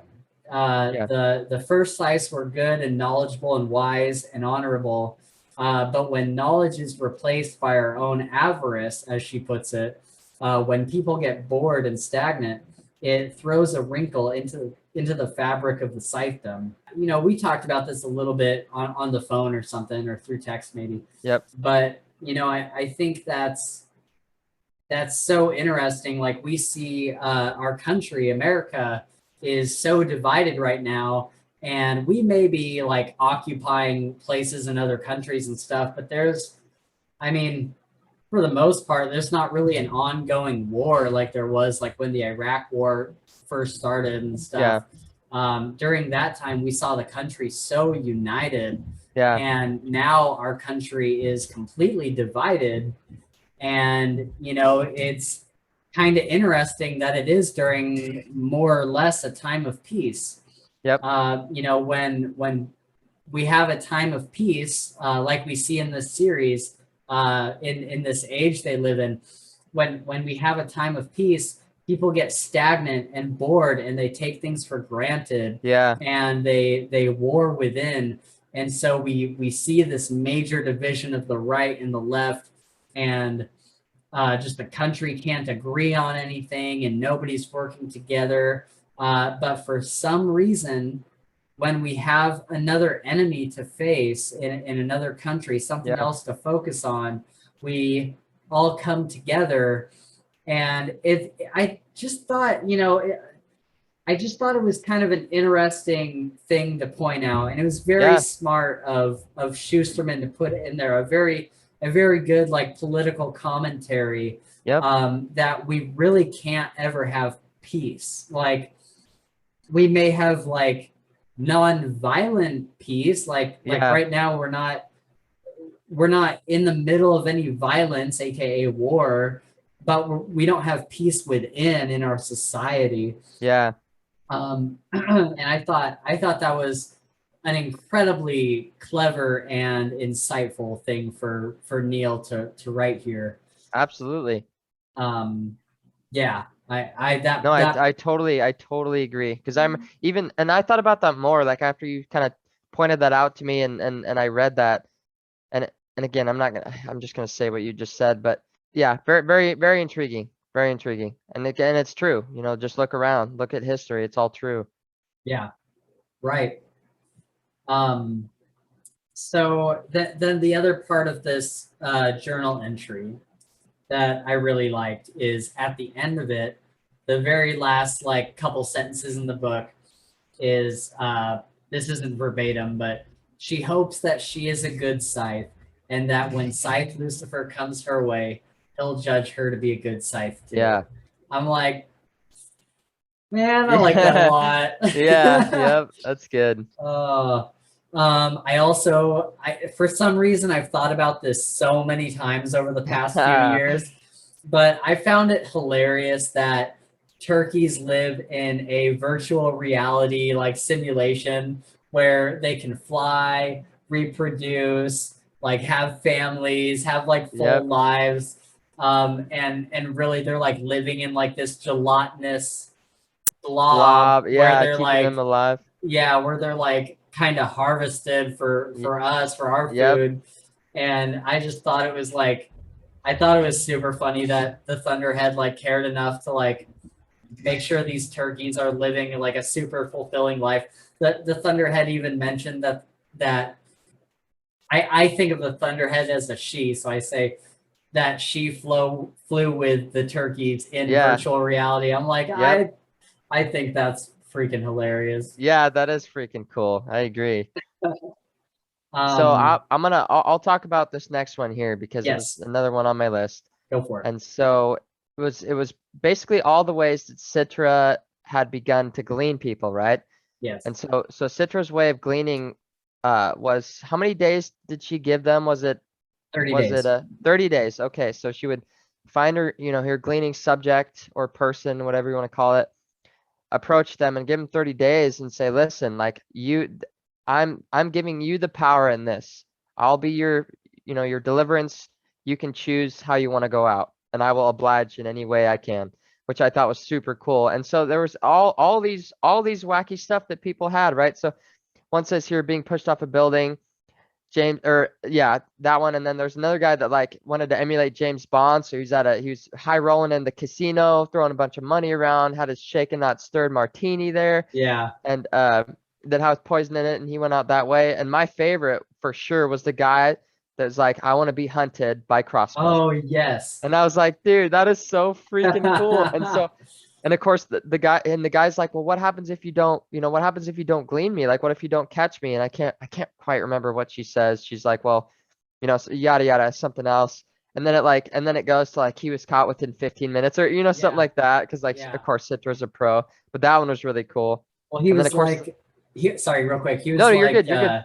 he was like, if you don't catch me by a certain amount of time, like by the end of the day or something, then I'll come out and let you glean me, but you have to give my family 2 years of immunity. Okay. And And then she went and did that anyways, right? right, After he was gleaned. Yeah. yes, Yeah. Okay. So that's super cool. And right, then I think the last one of that we see, and maybe it's not the last, but was the one at, the guy that like, and oh, so this was when Grayson, right? And Purity, that was yes, okay. So that's where this all connects. Gotcha. right, And so that there's a lot more that ties into that, but uh, this guy's like an actor or whatever, or a theater performer, whatever you want to call it, and says, I want to incorporate this gleaning into this play, right? Into this Caesar play or whatever it was. It's yeah, like, that's just freaking cool. It made my like my love for Citra go up so high because she was no matter what, or where she was, what she was doing, she always was like 100% true and would do what she said she was going to do, would follow through with this stuff and make sure that it happened the way that the person wanted to be gleaned. right. So yeah, that's super cool. And what was cool is, do you remember his reasoning for wanting her to do that at the performance? Yeah, so what wasn't it, and I may be a little off on this, but wasn't it for like he wanted like people to like like get back or like see like what like mortality or like what Right. mortal theater maybe, or like what it would have been like. You could probably fill in my blanks there. He, he had the same idea that we just talked about, is that people have, death is so alien to most of Yeah, these people that he wanted to, the whole point of Julius Caesar. I don't know if you read it in like high school or anything, I have not. but Brutus was like Caesar's best friend. Like it was his like it was like his right hand man that stuck through him through everything. Yeah, And Caesar got worse and worse as like a tyrant. And Brutus, as much as it hurt him, Brutus knew that he had to kill Caesar. Like he knew yeah, that he had to kind of make this coup, this plot to kill Caesar with yeah, the other people in Caesar's employ. And so the whole point of that story is, when you read it, there's supposed to be like this deep feeling of betrayal and shock that Brutus killed Caesar. yeah, And the guy was saying that, nobody understands that nowadays because nobody understands what death is, and they yeah, don't know what betrayal is. And so they come and they watch this show, but they don't really get it.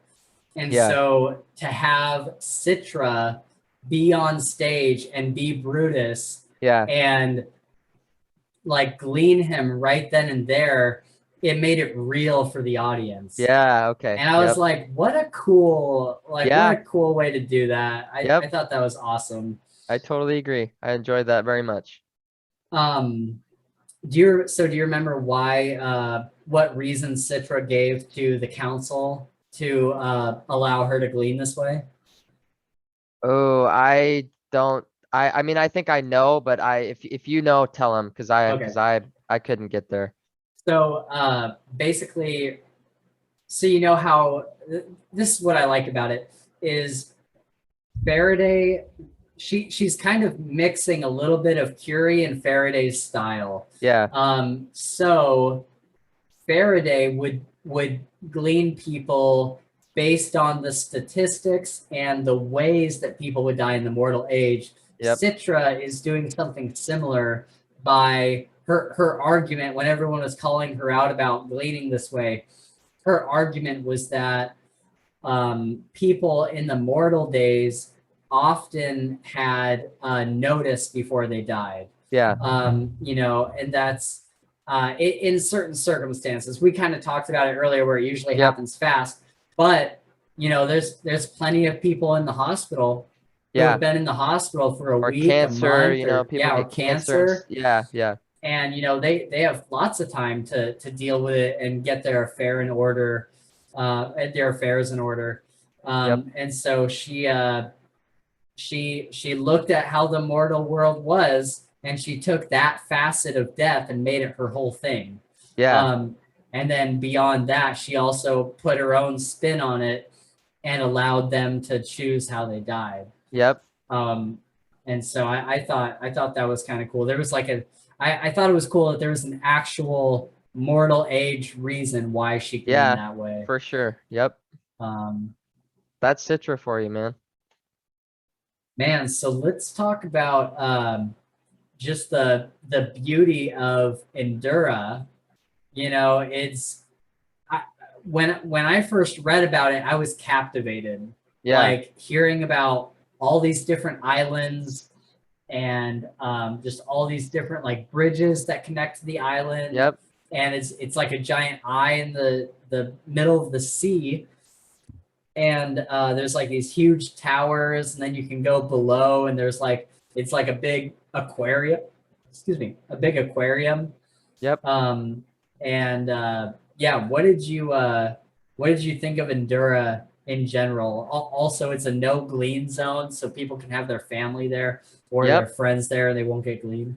Yep. So yeah, it was the same for me, man. I was definitely kind of blown away at the way that it was described. And I think the idea of having like this like scythe them like main point of like connection, right? Because you have all the Grand Slayers, the Supreme Blade, Callow, all this stuff is there. But not only that, there's a lot of novelty that's with it too. Like, it's interesting because obviously the Thunderhead doesn't do anything for him, right? It can't do anything. So like all this fancy tech that they have, they got these fish that are infused with nanites that they can control and make them do different things and whatnot. And all of it has to be maintained, right? The Thunderhead can't do anything about it, which I thought was very interesting. Right. There's probably a lot of people behind the scenes working there, which is cool. And then more along the novelty, but like for instance, like the enduring heart, right? So like in the center or somewhere in the museum or somewhere, can't really remember what it is, I but think it's there's in this the center of the island. okay, center of the island. That's kind of what I thought. And so there's this heart that they keep beating with like electrodes, right? And they keep it beating, and it's been beating for however, it's what the island is named after, Endura, like it's the Right. enduring heart, Right. which is cool. I think there's a lot of semblance or symbolism in that as well. And Definitely. then more novelty, right? It's a place to where you can see like kind of the history of the first, the first Grand Slayers and when the side them was started and their blades where they keep the side diamonds. But yeah, I'm sure like picturing in my head, man, it would be a sight to behold for sure. Be like a architectural, just be mind blowing. Yeah, for sure. I speaking of the symbolism, Island of the Enduring Heart, it kind of speaks to like the nature of humanity, like this enduring heart. And also it kind of goes with everything on that island is completely man-made. Yeah. Everything that's built there was built without the Thunderhead. And Yep. so it's kind of like this last haven of humankind in a Yeah, way. for sure. Because Yep. it is sides, but it's kind of like the last remnant of human ingenuity and Yeah, for engineering, sure. and it's kind of like just this And I mean, the enduring heart of humankind. yeah, and it's really the only place on the planet, I would guess, that like is not that like everything has to be maintained, right? Stuff breaks. The Thunderhead can't fix it. He won't touch it. He's not allowed to. Right. So that I think that's maybe one of the most interesting points. At least maybe not interesting, but I've thought about that a lot. Thought Right. about and you see it more like when it sinks, like all these people were like, I don't what's that blinking red light? The ballast is going down? You know what I mean? Like, Right. holy crap. Yeah. Yeah, for sure. I think that a lot of people that worked on the island were not the original people who built it, and Yeah. they Oh, just for kind of sure. like For sure. maintain. And I think it's interesting to see where human engineering only goes so far. Yep. Because you may be able to maintain that island, but if enough things are going wrong at the same time, there's nothing like you can't fix it fast enough Yep. to save Yeah. There's yourself. not enough hands to press buttons. Right. Yeah. And I thought that was super, super interesting because Goddard had that plan going for a while. Yeah. And Yeah. he had gotten engineers and all these different people to sabotage the island, which is super sneaky. Yep. And then he gleaned all of them, of course. Of course. That's Goddard for you. Yeah. That's Goddard. So then all of Endura is sinking, right? So all of that's happening. Yep. And this is definitely my favorite scene in the series. Like there's other there's other plot points and stuff that I like more. Yeah. But this scene is my favorite as far as what was written. Yep.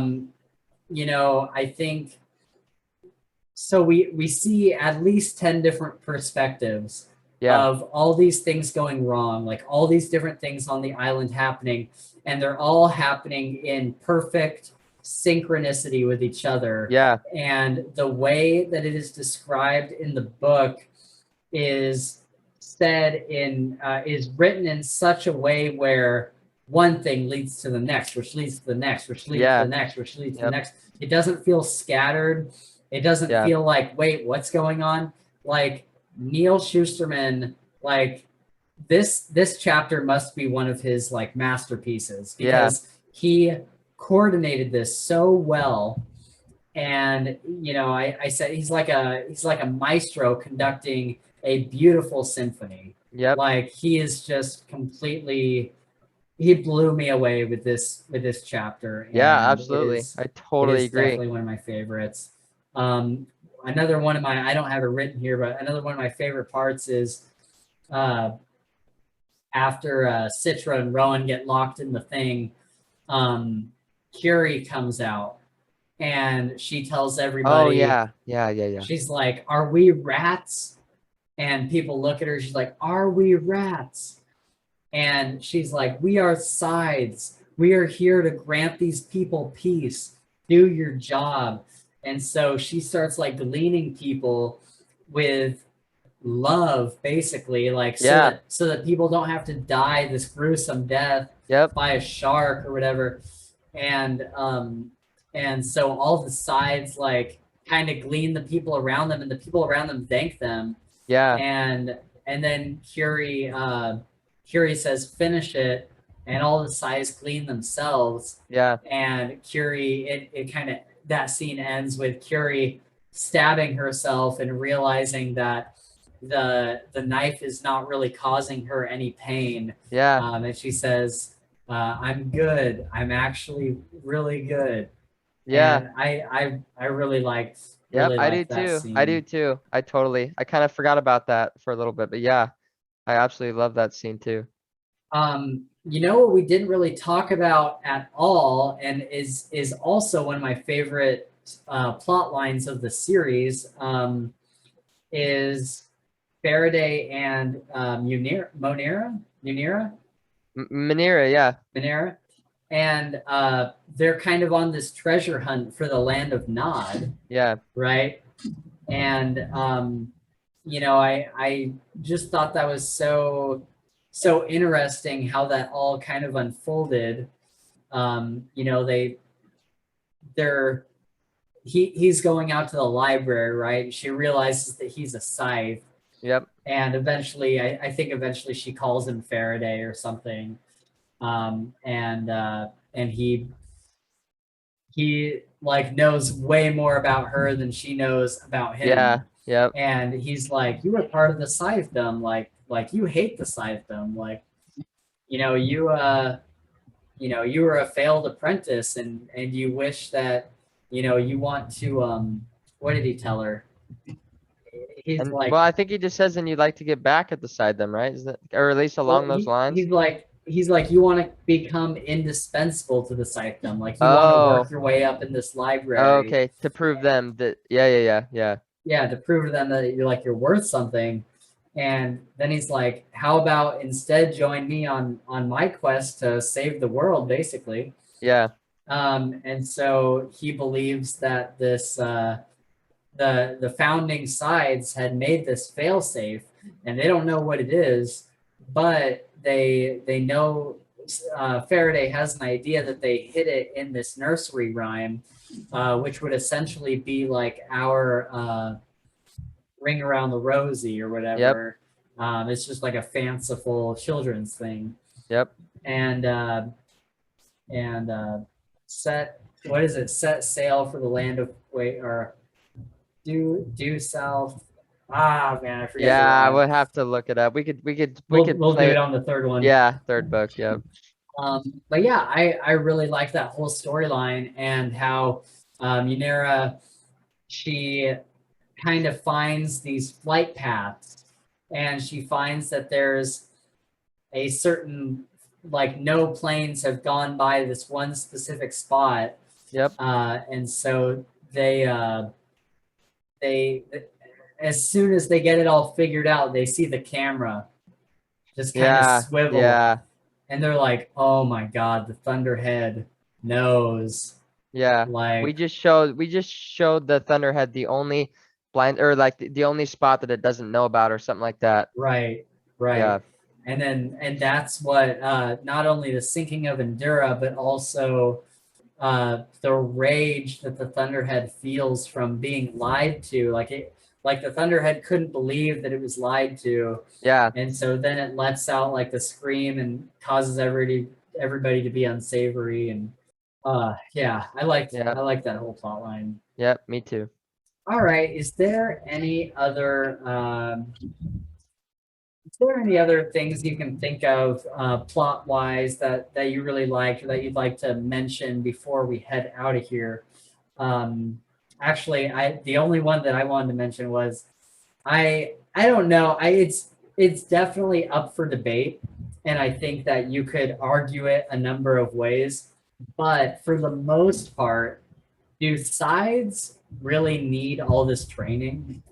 You know what I mean? Like, do they really need to like be able to fight anybody? Because most of the people that they glean don't fight back. Like, Yeah. there's a couple people that fight back, but for the most part, like, do size really need like this rigorous training to be able to use any weapon and to fight any person? And Yep, I got you. That's a good thing to think about. I would argue on the side of yes, but not so they could defend themselves. I would think that it'd be more so like take for instance Scythe Curie, like cleaning those people. They're like she could do it so efficiently, right? And knows exactly where to put the blade to where there's no pain, there's hardly any blood, stuff like that. Whereas you're right, right, like and because if somebody like beats up on a scythe, like there goes your whole family. Like you're right, just murdered your entire family. So right. not a lot of people would do that. Oh, here's a part that just brought that up. So there's a part in the beginning where Scythe Faraday goes to glean. Scythe Faraday takes Citra, right, and goes to glean. Yes. Goes to glean a gentleman. And he walks into his house, and his wife and maybe his wife and kid are there on the couch, or Yeah. something like that. Yep. And so he goes back into the room and says, you've been selected for gleaning, and this guy's like, no, absolutely not. And he's like, where are my dogs? And Citra comes out, sedated his dogs. And then of course he freaks out and gets mad. And what is I think he just socks Faraday, right? Breaks his Yeah. jaw and his Yep. nose, hits him really hard. And God, I don't feel like I'm not doing it justice. But then after that, of course, he gleans him, right? Yeah. Does the guy have any commentary? Does he say anything after that? I can't remember, but Okay, but yeah, gleans the him. main thing is that Faraday gleans him and goes into the other room. Yep, gleans him, and then Citra's like, you just killed your whole family. Like, what have you done? What Oh, have that's you right. done? Yes. Like gets really upset. Like she's about to see something she doesn't want to see. And then Faraday walks out and like says something to the wife and kid. And then I can't remember if he goes like I think he just says like after he gets angry and then he just says kiss my ring. Can I say You're, what you're it is? yeah, say it. Of course. So he goes into the other room. I think it's after he gleans the guy. He goes into Yeah. the other room, and they're terrified because they know what's going to happen. They know that he has to Yeah. glean them, and he tells them he says it like really dramatically. Yeah. He's like my apprentice and I have just gotten into an altercation. She Yeah. did not agree with how I was to glean your husband, and she hit me in the jaw. Do Yeah. you understand? Yeah. And they're like, okay. And Yeah. he's like, kiss my ring and thank me. Yeah. And they're like, Okay. Yeah. That's it. yeah, That was my last thing, but that just for made me think of sure. it. And Citra even like said like in her own thoughts or whatever, she said that her respect for Faraday Went through went the up. roof. Like, yeah, Yeah. like Yep. she gained a lot more respect for him Absolutely. because of that. So yeah, Faraday is just a fantastic character. Yep. Absolutely. Um all right. I think we did this justice. Yep. If there's anything we missed, we will talk about it next week when we talk about the Thunderhead. Gabe, if you were living in the Scythe world, would you rather be a Scythe, an unsavory, or just like a regular oratonist? Oh, that's a good question, Spencer. That's a good question. I'll be honest. Oh man, I don't think I could be a scythe. I don't think I could kill people. I really don't. Yeah, I don't have the guts. I can't even shoot a deer. You know what I mean? Like it just sure. wouldn't happen. Um, I think being a tonus would be interesting. I don't think I could do the whole very devout like stuff that they do and whatnot. Yeah. And then actually, honestly though, now that I think about it, I would probably choose to be unsavory. Oh, really? Yeah. And let me say the reason why. Not because like I would want to like do bad stuff, or how about this? I would choose to be normal and I would want to try being unsavory for like a Okay. chunk, 4 months or whatever. Just Sure. because how fun would it be to like go into one of those awful bars, right? And Yeah. like everything's Oh, for everything's sure. set up, everything's just set up for you to like go like wreck some crap, get a little Yeah. anger For out your and own whatnot. gratification. Yeah, yeah, Yeah. yeah. But yeah, that's probably it. Probably normal with a little unsavory streak. Okay. All right. Well, I guess if I can choose normal with a little bit of unsavory, that's what I would choose too. Okay, But yeah. if I were to only decide between unsavory, tonist, or scythe, Oh, okay. I would probably go with tonist because I don't think I would want to live without like the Thunderhead. You know what I mean? Yeah, Like yeah, yeah, yeah. if I had that at my disposal, I would want to use it. Yep, yep. I probably wouldn't be one of the ones that like shut off their pain nanites and Or stuff. cut out their tongue, stuff Yeah. like that. Yeah. But man, part of me is kind of like maybe I could be a scythe. I don't know. Yeah. It'd be difficult for sure, but man, that's almost as bad as being unsavory though, because then you don't have really any access to the Thunderhead. For sure. But you do have access to everything else though, like anything. That's true. The back anything brain, else yeah. you want. Oh No, I yeah, mean, like that's anything good. else No, you want from for anybody. sure. You can get it for free. Yeah. Yeah, for sure. Well, all right, everybody. That is Scythe and Thunderhead. Next week, we will be talking about the toll. Yeah. All right. We'll see you next week. Gabe, thank you so much for staying up late and doing this. And let's get into this outro. All right. Well, that about wraps us up. Thank you all for listening to our discussion on the Arc of a Scythe series, books 1 and 2. If you'd like to help support the show, please remember to like and subscribe down below, and feel free to leave us a comment or two if you'd like to participate in the discussion, or if you'd like to suggest a book series or topic for us to cover on the show in the future. You can also check out our Twitter profile. Just look up Fantasy Files Podcast or at Files Fantasy to join in the discussion there. All right. All that being said, thank you so much for listening to the show. We'll be back next time with a discussion on the third book in the Scythe series, The Toll by Neal Shusterman. Thanks, everybody. Sick. 3 hours later. Shall we intone, brother? Yes, we shall.